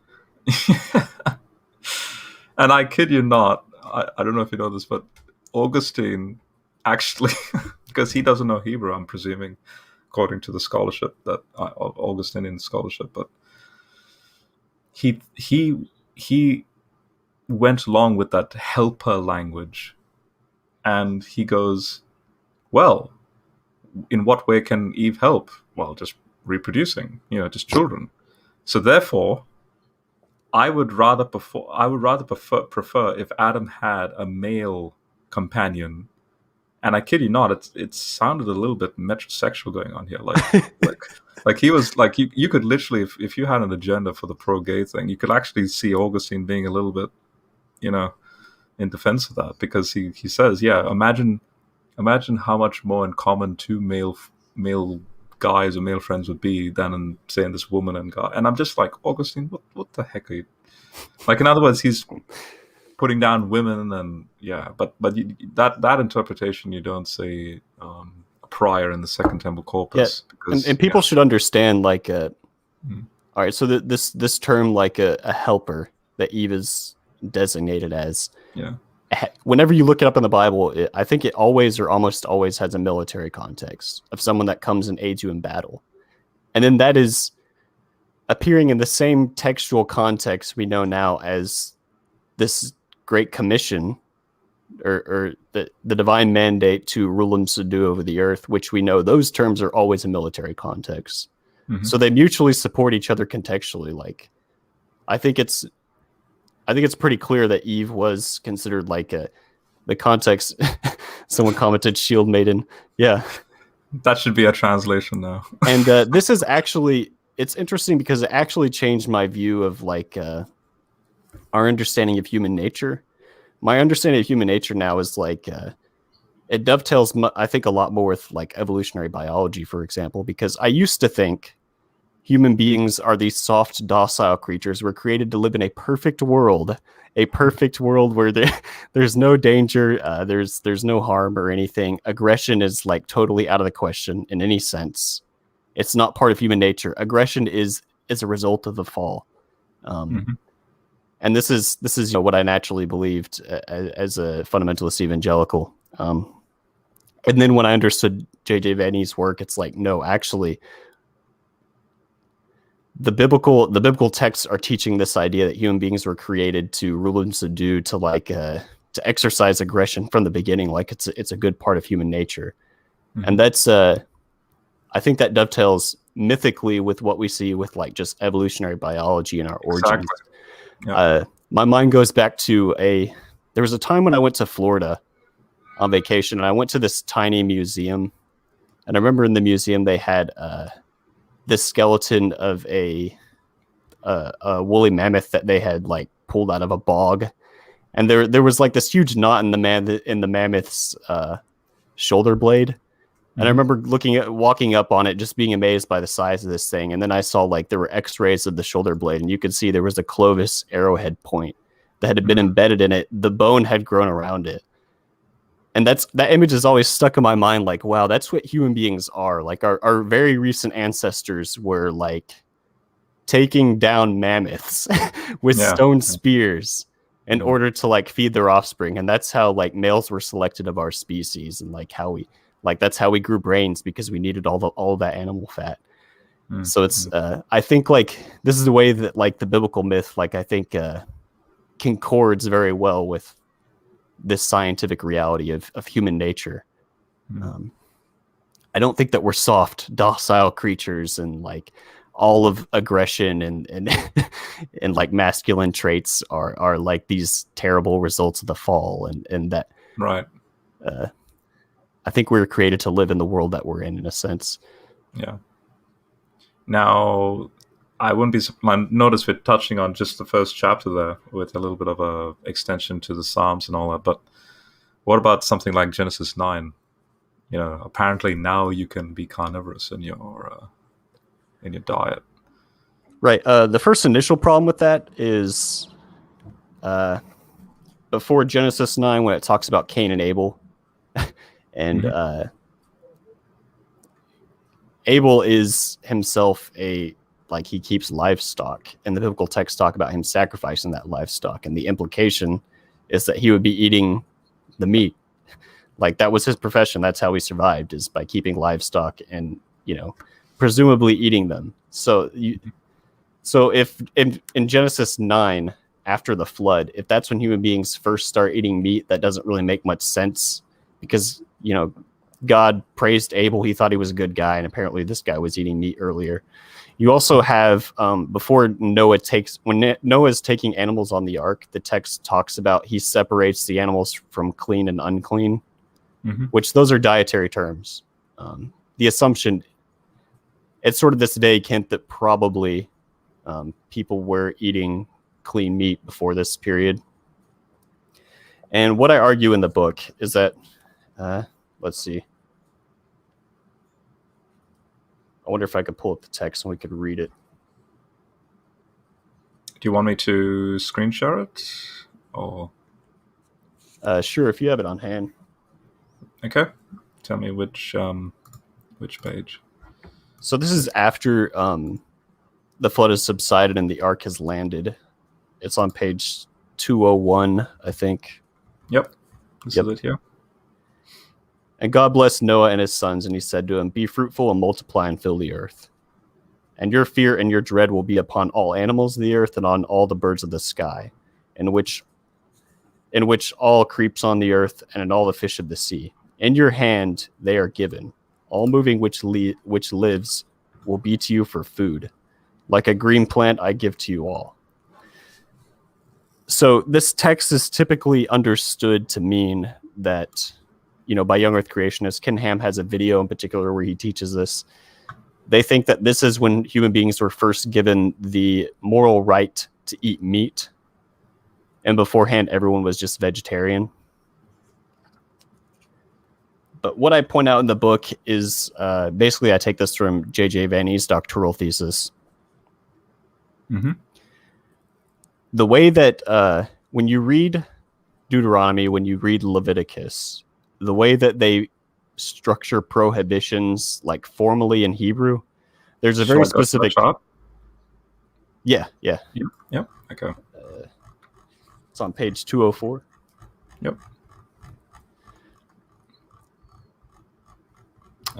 It should be this one here. There's a very specific formula that they use, where they typically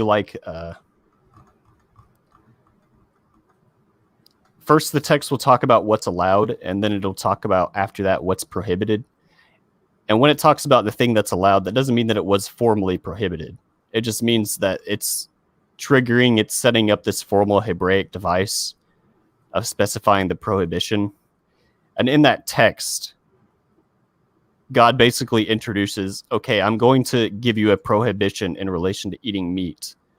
But in order to do that, I'm going to follow this formal Hebraic device where I'm going to talk to you about what's allowed, what's been allowed in the past. So he sets up, you can eat meat just like you can eat vegetables. And then the prohibition that he introduces afterwards is that this idea of don't consume the blood of the animal. And that structure I show in this chart that you can see here is paralleled within specifically a lot of Levitical and Deuteronomic texts. Where, like, for example, that last one there. Yeah, so like Israel, they were always allowed to eat birds. But then like the text goes on and it gives specifications for like certain types of birds that you can't eat. Like I think it goes on to continue. It says you can't eat bats. But that doesn't mean that like the fact that the text is bringing up you can eat birds, like that doesn't mean that in the past they couldn't. Right. So those are two of the main like central texts that they use in order to support this idea that there was no animal death before the fall. Excellent.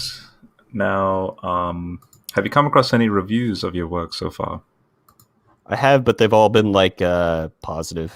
I haven't had any critical reviews so far. Unfortunately, I would love for someone at the Creation Museum to. I think what happened is they all ended up reading my book together at the same time, and they probably all converted to my opinions. And now they're just in this awkward situation, man, where it's like, what do we do? We've got like, what I think the Creation Museum costs $27 million. Which is like when people need to understand when I'm writing this book and stuff, like, why are you so hyper focused on the Creation Museum? It's like, look, the museum itself is $27 million invested in it. Yeah. A lot of that from donations from my denomination. And then the Ark Encounter, their life-size Ark exhibit, which is like their sister museum to the Creation Museum, that cost $1,000,000, like $100 million to make. It's crazy, I know. And that's what baffles me, honestly. That's just I went to the Ark Encounter and there's actually not much. It's not worth it. Like there's not much going on in it because the texts of Genesis are so. The text of the flood. I think the text of Genesis is like the shortest version of the flood myth that exists from the ancient world. Like it's very, very short. So there's so much like fantasy stuff going on in the museum where they're just like speculating and that type of thing, but there's actually like not much going on in it. It's cool. You walk through, there are like dinosaurs. I find it kind of funny that the Creation Museum believes that, Noah went through all this work to bring all these dinosaurs and ancient like megafauna on the Ark. But then apparently they just got wiped out like in the next couple hundred years after the Ark landed. So what was the point? Because apparently the air was not dense enough, so they suffocated. Why did God have them save them then? Like they're just going to die out immediately afterwards. And I kid you not, I actually read one young Earth creation. I forget who it was, but apparently the dinosaur was trying so hard to breathe that's what caused the fire to be produced. Like, like I kid you not, I actually came across that explanation. And, so I guess for people who don't know, the Creation Museum teaches, it's pretty standard view among young Earth creationists that a lot of dinosaur species probably used to breathe fire, literally. Because they believe that Job, I think it's chapter 40 or chapter 41 talks about Leviathan. Was a fire breather. That's a. Can we just maybe in closing? How much time do you have left? I go as long as you want, man. Okay. Yeah. Then maybe we can touch on that, and then I'd really love to get into Appendix A, and then we can close it out from there. But okay. Cool. But yeah. Okay. Coming full circle, since we touched a lot of that cool stuff. This is obviously, you've touched on this before in the other interviews, but maybe we can do it a little bit differently with Leviathan. So my initial, when I was seeing the descriptions of Leviathan being this, like, the eyes are fiery and it's got scales. And obviously when I read Job into commentaries, they would say things like, oh, it's a crocodile. And No, it I couldn't isn't. help I couldn't help but go, yeah, okay. But you see, I would read some of these commentaries that are also quite dated, but they're also sensitive to sort of like a background cultural perspective of things. So in other words, I couldn't help but think, yeah, possibly a crocodile, because it says to hook the mouth, and apparently in Egypt that's what they used to do with crocodiles in the Nile. And now I'm sure you've come across that, but what do you think ultimately Job's trying to get at with Leviathan and Behemoth? Well, I should say, my comment earlier, I think a crocodile's very, very likely like part of like the natural world, like an aspect of the natural world that they're kind of basing Leviathan around. But I argue in the book, I open up the book with Leviathan, which seems kind of weird, but the reason why I do it is because it's such an excellent example. First off, of illustrating basic concepts within ancient Israelite cosmology. And then second, because it jars people out of their assumption that the Bible can't interact much with ancient cultures around it. Because again, we have this idea that God delivered it like the Bible from heaven, gift wrapped, in gold foil, and like it's culturally just so distinct. And the ancient Israelites were totally different than those disgusting Baal worshippers. And right, so I think Leviathan is clearly he's essentially a West Semitic deity, an ancient like mythic archetype of chaos. And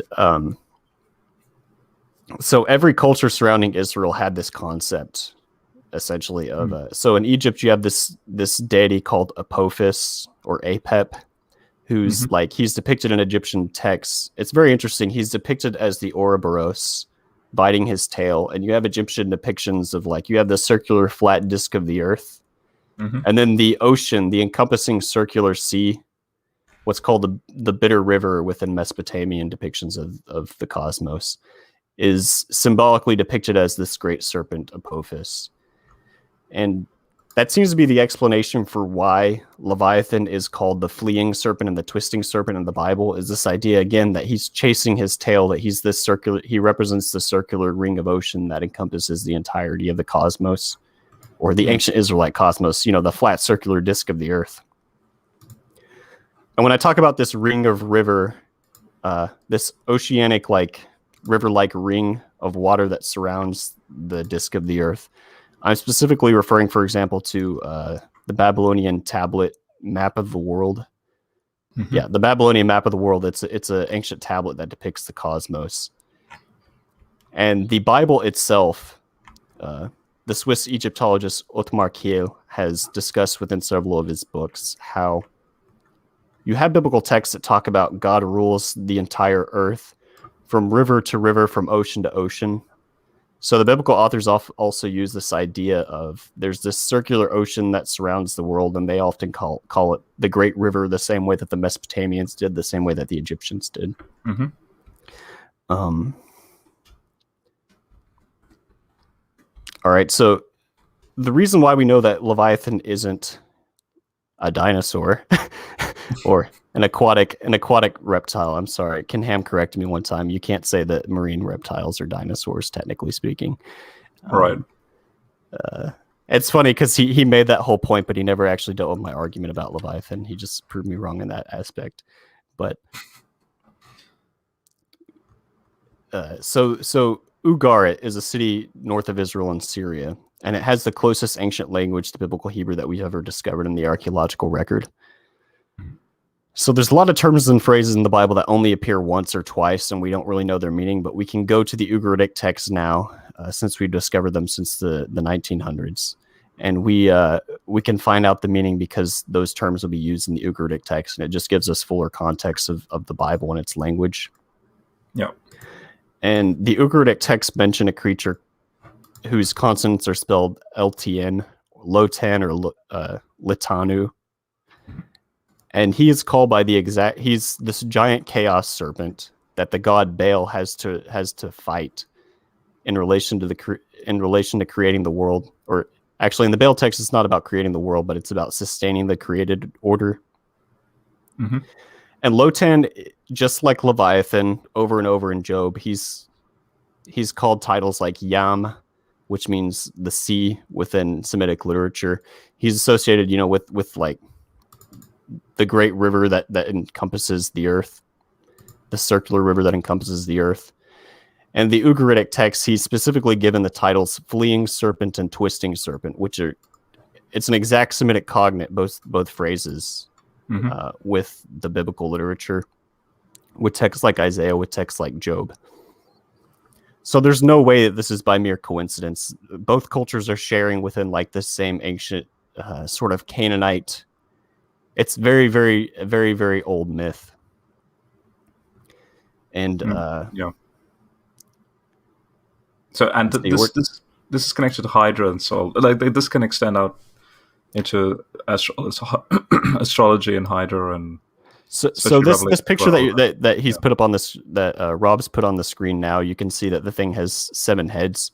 I think this was actually, someone told me this was created by John Walton's son, and the reason why John Walton has ascribed 7 heads to this creature is because in Psalm 74, I think verse 14. I had the Hebrew text memorized at this point. The text says "Atari tzatztare she leviathan," which in English is "You crushed the heads," plural, of Leviathan, singular. It's Reshe, plural, Leviathan, singular. Yeah. So here you have a biblical text. The context is Babylonian in Psalm 74, which describes Leviathan as having multiple heads. And in the Ugaritic text, the texts just say point blank, I quote it in the book, that Lotan or Latanu has 7 heads. So this is an example of how you can take ancient literature and you can see how it interfaces with the Bible, and we can assume that the biblical Leviathan, at least in some texts like Psalm 74, had 7 heads. And then Rob's showing art now. I think this is Sumerian or Mesopotamian. I can't remember what the date of it is, but again, I think there's 7 heads on this dragon. You can see flames coming out of its back, which Latanu is also associated with flames. Yep. Although the mentions in the text are very brief. I'm not sure if they were just coming out of his back or if he's breathing fire, specifically within the Ugaritic text. Yep. But I think that this shows pretty conclusively, there are no plesiosaurs with 7 heads that we've discovered in the archaeological record. To be honest, it was already a stretch to begin with for young Earth creationists to claim that dinosaurs could originally breathe fire. So I think this is an argument that the Creation Museum needs to totally drop. It's clearly, the context is mythic. If you're viewing the text, if you're reading Job through this literalist lens where you're trying to make Leviathan like a literal animal, you're totally missing out on all of this ancient mythic filigree, all these concepts like him representing the cosmic ocean that God has to battle in order to sustain the earth. So I think it's that reading of Job isn't even theologically it's very theologically simplistic. And I suppose so the next creature in the text is Behemoth,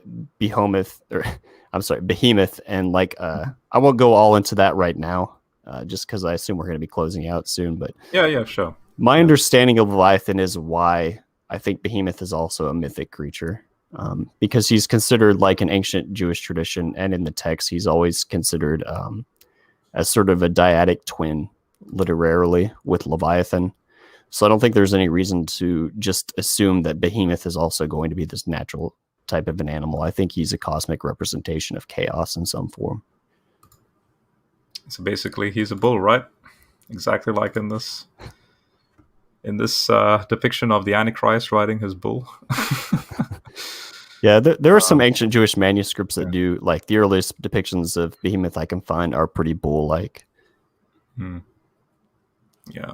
And just to be brief, just to cut at the chase of what Ben's trying to get at with the translation of Job about Behemoth.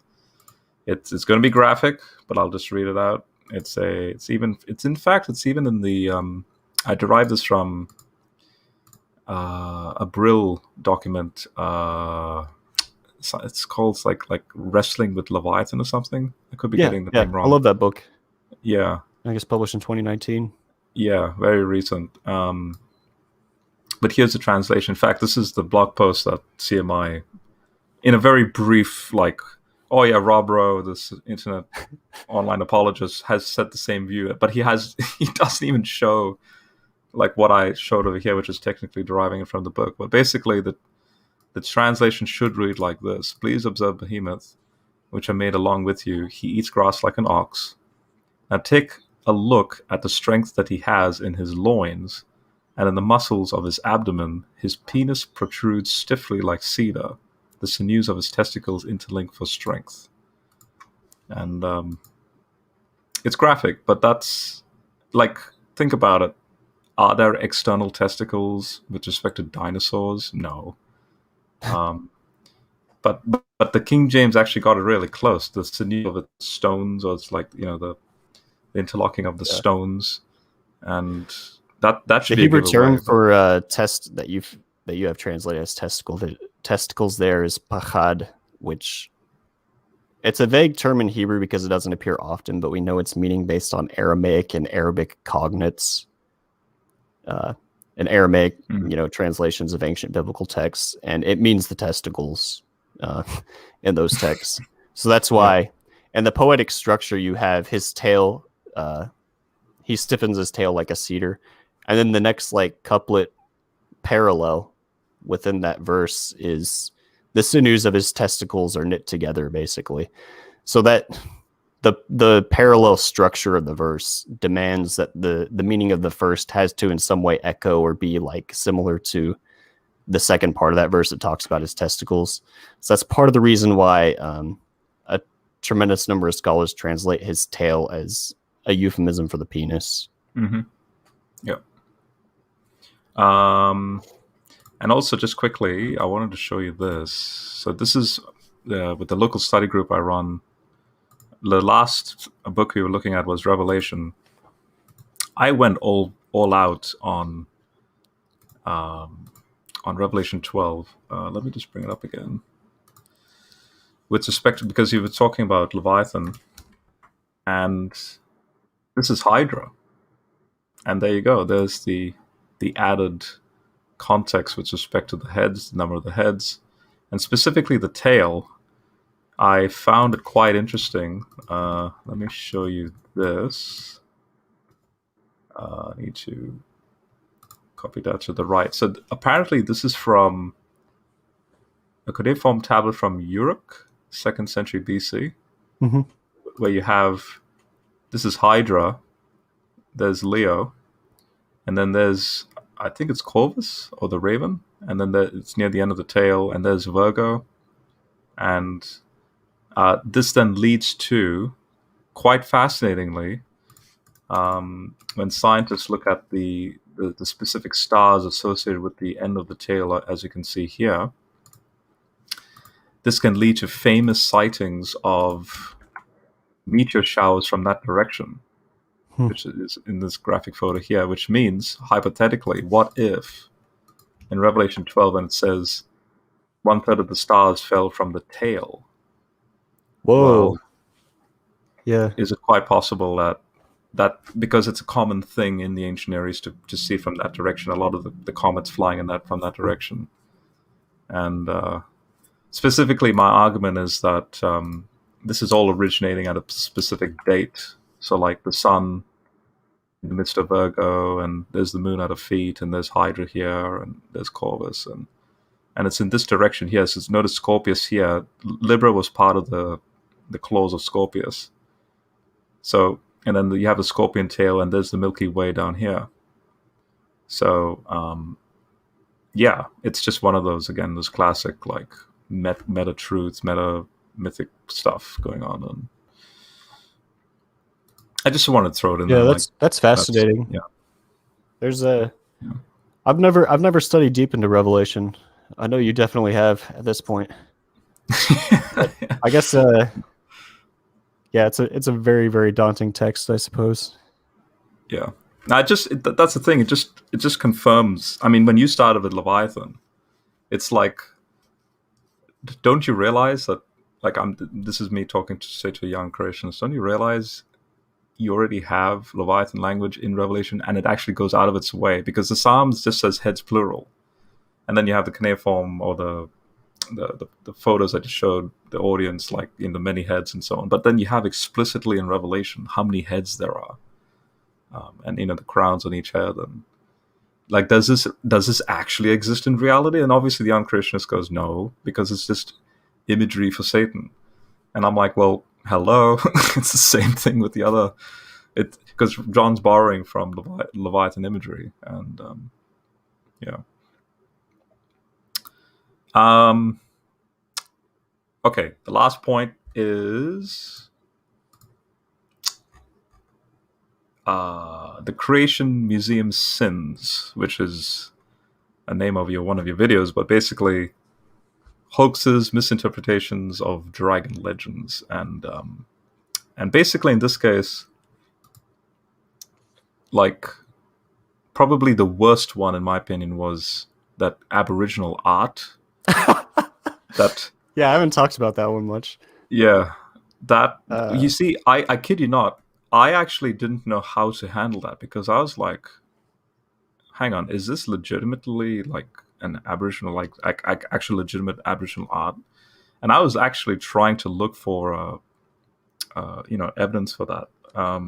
But your video actually helped me in that, where it was taken from a children's book from like the 1900s or something. And there's a paleontologist, Phil Sinter, who's done a tremendous amount of work on just publishing articles debunking creationist claims to have found like artifacts allegedly depicting dinosaurs, because the Creation Museum will try to argue that there are artifacts that exist in like cave paintings and so forth which show human beings living alongside dinosaurs.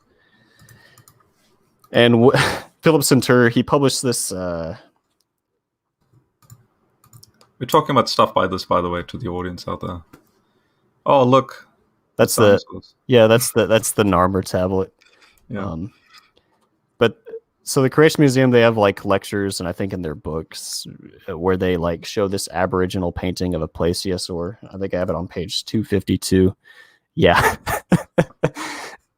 So it's alleged, like the Creation Museum owns this painting, I believe still, and it's alleged that this was collected by a missionary who claimed that these Aboriginals, they're of course uneducated, that they'd never like seen depictions of plesiosaurs, but they drew this because they had this ancient legend about them apparently fighting one, and it ate some member of their tribe at some point.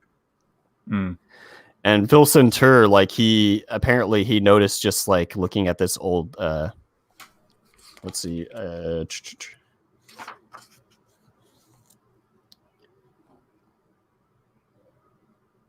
It's a book called The Giant Golden Book of Dinosaurs by a guy. The painter's name was Zallinger, and he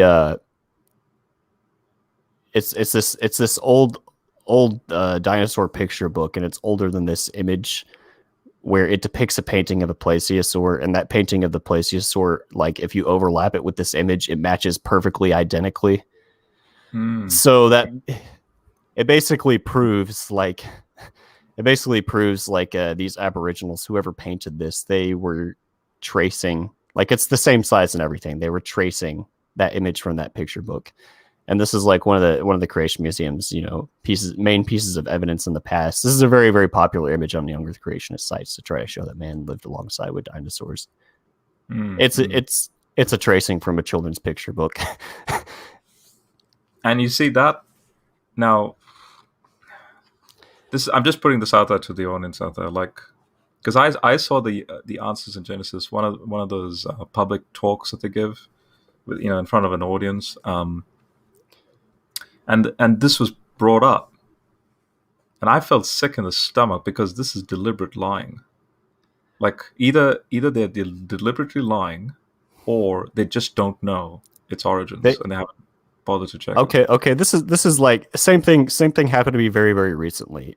There's this video of Bodhi Hodge, which I just made a video that like shows it, but it's Bodhi Hodge, and it's during COVID, so they're not getting any visitors to the museum, and he's doing a walkthrough of the dragon exhibits at the opening of the museum, and he shows a pictograph from the Black It's called the Black Dragon Canyon pictograph. Do you want me to ring it up? I have it on page 252. Well, okay.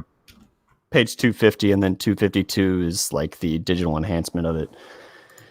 Yeah. Bodhi Hodge shows this image during the tour, and he says, the secular world, they think this thing is like this alien-looking creature with like quadrupeds and like a snake.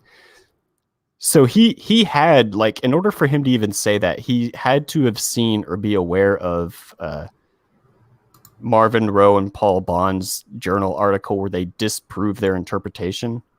But he apparently didn't read it, or didn't read far, or didn't care in order to like see the evidence that their interpretation of this thing as a pterodactyl is like totally false, which is it's kind of disturbing that they can be. This thing's been published for years. The museum knows about it, and they haven't corrected it. So here's the apparent shape of a pterodactyl, right? Yeah, and then this is the actual scientific study on what it actually is. They use a digital enhancement program called D-Stretch in order to decorrelate the visual noise, and this is what you get. Which apparently is something you've actually worked with in your own research. And I used I was trained. I didn't do too much of it myself just because the machinery costs millions of dollars. But right. Like they used just like a cheaper version of this. It's called X-ray fluorescence. X-ray fluorescence is a way that you can measure the elemental composition of an interaction point, like a sample. So you can they took a gun. They basically shot a laser at the atoms within certain points in this painting, and they showed like, look, the places where the image looks blurred together, there's no iron content. So exactly. the original application of the red ochre, which is it's red because it has iron in it, like where you're seeing in those gaps in between the figures, like there's not nearly as much iron, so we know that the ochre wasn't originally applied in those locations. So that proves these were originally like what the D-Stretch image shows, like they were originally separate. They weren't just one painting of a freaking pterosaur. The museum is aware that this article exists. Bodhi Hodge has to be aware of this article existing because of the things that he said, but he apparently didn't care to read it, didn't care to, maybe he read it and believes it, like he was convinced by it, and maybe he's just lying. I don't know. But it's a little bit disturbing, like how insulated from criticism they are. Yeah. All right, Ben. Thank you so much for all the work you've done. Just wondering if there's any last-minute questions out there. If anyone out there just throw in a last-minute question, feel free to do that now. But yeah, any concluding thoughts from you, or like any sort of new adventures you plan on doing? Maybe, feel free to share. And from here on, I just plan on posting more stuff on the YouTube channel. I think the name now has been Stanhope on YouTube. I just caved in and put my whole name. Yep. So you can find it that way. But yeah, thanks for having me on, Rob. Always good to talk to you. It's always good, indeed. This is going to be a spicy question. What do you disagree with Heiser on? Nephilim? Which he did release a video sort of giving a very unique take on it, which in my opinion didn't really disagree with him on that. But yeah, anything you disagree with him on now? Or not that I can think of. This has actually been a question that I've asked myself in the past, and I think I've had answers in the past, but they were so minuscule that I can't even remember. Okay. Yeah. What do you disagree with Heiser on, Rob? Well, I've actually, when I interviewed him, I've tested my Concordist model with him, and let me just say, he initially, obviously, Heiser gives the knee-jerk reaction, like he gives that response because he's doing this all the time in interviews, but then I couldn't help but because I'm so familiar with him, it's like as if I know him, even though he doesn't know me, but I know him because he's out there all the time. So I treated him kind of like just how I talk to a friend. Like I just butted him. So I was like, so Heiser goes, no, the fish and the birds I don't see that in the Hebrew, in the Masoretic text. And I'm like, no, it's in the Septuagint. And then I laid that whole thing out. And then he goes, maybe then that could help someone in the evolutionary department. Like if you're going to talk creation and all that. And so in other words, he was more mellow in that further response. He was more like, ooh, maybe I didn't see that before, but in other words, he's still being careful. He still told me to be mindful that it's still an ancient Near Eastern document first, and then whatever application you want afterwards. All right, leave it at that. But yeah, that's probably the only tension Heiser and I have is just he likes to keep, like as he says, he likes to investigate things that are old and weird, and he loves to have his head in that area, but he likes to keep it where it is. Yeah. He has a very narrow, yeah, I don't know, highly specified methodology of interpretation. Yeah. He's not like a theologian type that's like making all these connections like from far-flung fields and trying to get text to like, let's unlock like how this passage is about Jesus in some convoluted way and that type of thing. Yeah. Yeah. Let's like you said, seminal. I suppose the opposite of that would be like a Jordan Peterson type of view where it's like everything like is associated with everything, and like he's viewing things like the highest level of abstraction and that type of a deal. Yeah. Which I've come to appreciate that to some degree more as I've gotten older. And I even appreciate how you pick up on, I mean, when Heiser was on that thing, that notion of debates are for the lazy, and then Heiser goes, I'd rather you read. And then I remember you passing a remark, which is, again, I like that you picked up on that, where you apparently that fascinated you about him, that here's a guy that advocates reading, which could take days, weeks, months, years, but at least do that rather than just this 2-hour debate. I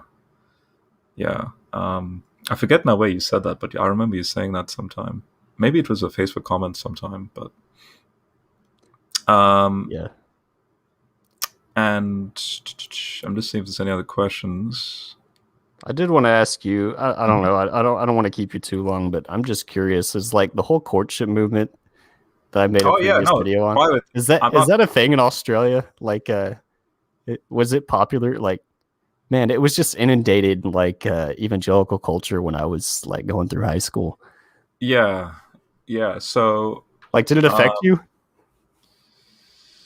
Let me just say, because I screenshotted some comments I made to you personally, but because I shared your video to a private group, and let's just say that I've grown up in a family that advocated for, like, they encouraged me to, okay, let me just put it this way. My Uncle Pete, with the guy with the Zachariah Sitchin stuff, so he is, he's a typical Aussie type bloke. So we all come from India. He was the first to leave to go to England, and then from there, because he's doing dental technician work, and then from there he came to Perth, Australia. And this is since '91, and he's just like ingrained in the culture. He talks like an Aussie, and Australian humor is such that it's very graphic. So, for example, ooh, that painting looks like dog's balls. Like I'm quoting verbatim Aussie humor there. Humor is very graphic. So graphic in the sense of it's not crude graphic. It's just you're describing something graphically, or visually. So at the I remember he took me out one time when I was 19, 20. He took me out to a nightclub. But it was more of a formal in-between, so not the modern nightclub, but sort of like, kind of like as if we're in a Wild West sort of nightclub, but it's still music in the early 2010s. So obviously there was a Britney Spears song playing in a Western nightclub, right? like a Wild West Aussie nightclub, and a lot of the guys were just, so all the girls were going for it, like, oh yeah, it's this type of music, and all the guys were just sitting back, kneeling back, on the counter with the beers and all that, and he passes this remark, which is just typical of him. He's just like, just look at all these wallflowers, because it's like they are like wallflowers. Because what's a wallflower? They just that's all they're just meant for. It's just their decoration, and not only that, but the implication is they are as fragile as a wallflower. Because the moment they go and dance, it's like, ooh, we don't know what to do, sort of thing. And but so in other words, lean back and act cool, I guess. Yeah. That'll get you the ladies. So, but you see this perspective. So obviously, we don't know whether these are Christians or not. But let's just say that my introduction to this sort of thing, where from my family we had family friends and we had family functions with good, so for example, if I met my cousins, and so we have a pretty large family, and I met my cousins, they obviously brought their friends along. Obviously there's a mix of girl and boy ratio sort of thing, and we are interacting quite openly and quite organically, and so I have no problem talking to a girl. And then this is a very interesting observation that for some reason, especially in Australia, for some reason, men are just not men. And this is outside the Christian church, by the way, in this context. So in other words, a lot of the men from outside Australia, so mostly mixed race, are the ones that are very like they go-getters. They just go for it, and obviously for agenda-driven means and so on. And the girls, you see the girls here, they not only do they find these men attractive, but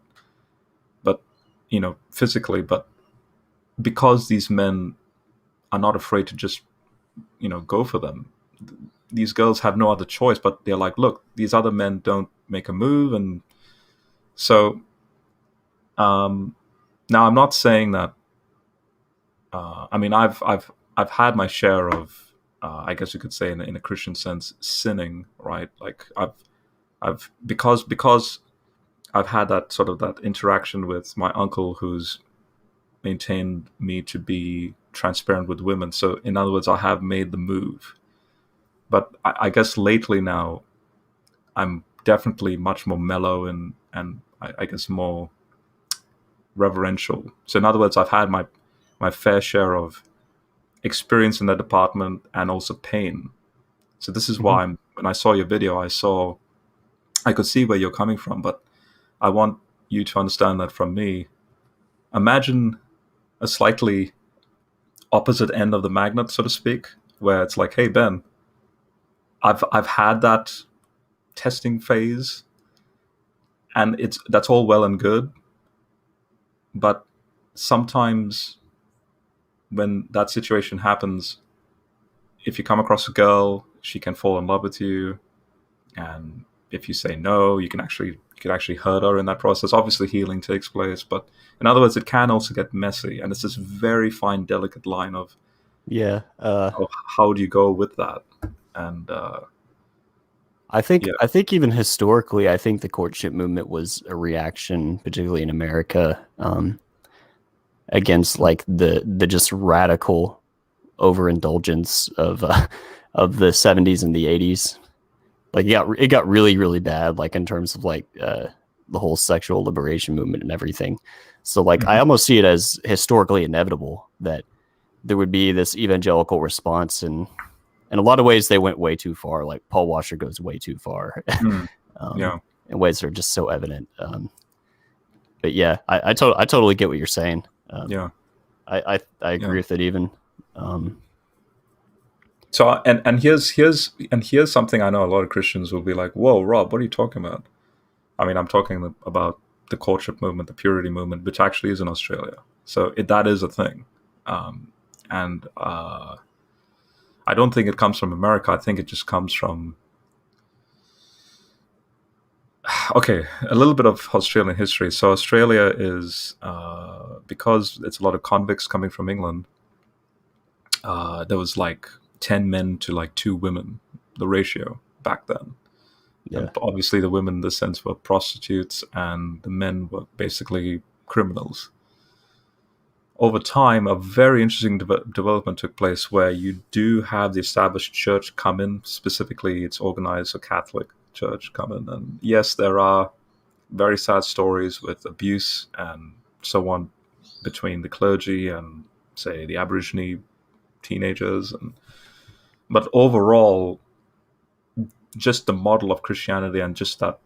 In fact, interestingly enough, not so much the stuff that you're talking about, like the Paul Washer type of theology, that wasn't around. It was just a general man and woman in the image of God. You're both, and so value each other basically, and that led to a very good cleanup, like a Jordan Peterson clean your room sort of thing of how to be amongst each other.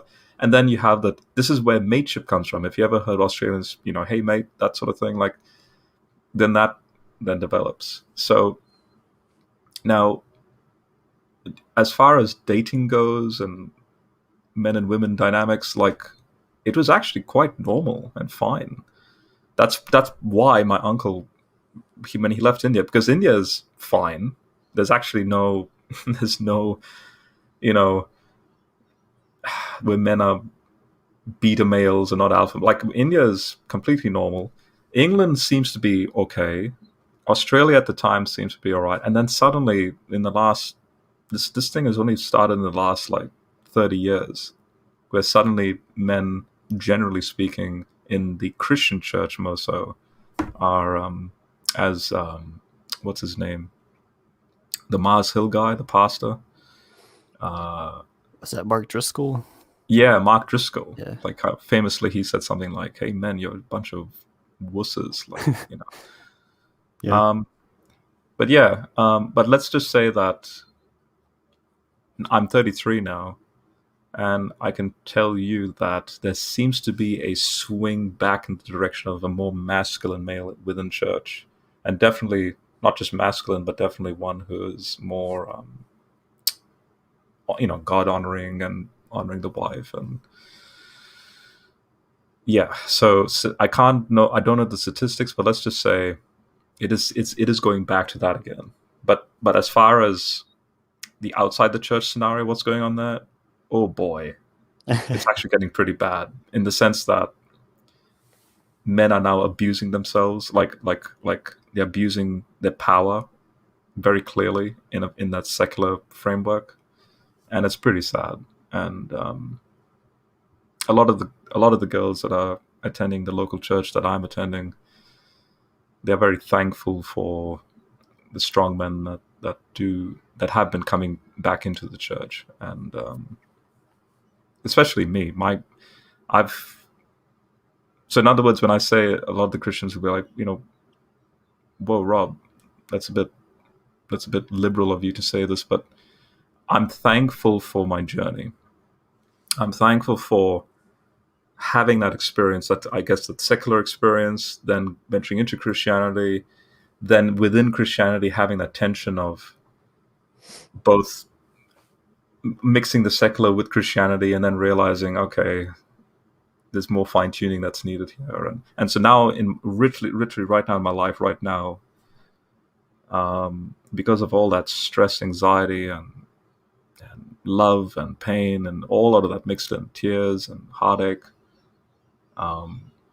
it's just made me now to realize I think I should wait for marriage, is what I'm saying. Like, I'm not married, but if I do get married, that I now finally see why marriage is the archetypal final resting place for all things that encompasses what marriage is about.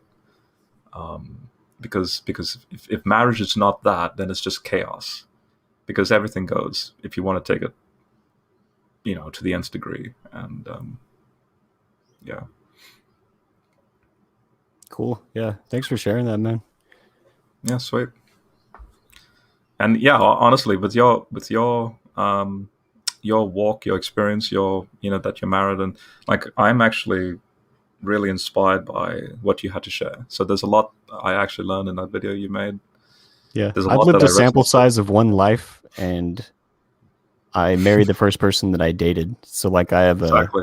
Yeah. a sense like a very much like it's very interesting for me to listen to your story because I don't have much perspective just Yeah. based on Yeah. my own life narrative. Yeah. Yeah. Okay, we'll end it there. All right. Thank you so much, Ben, and to everyone outside. God bless. Take care, and I'll see you again.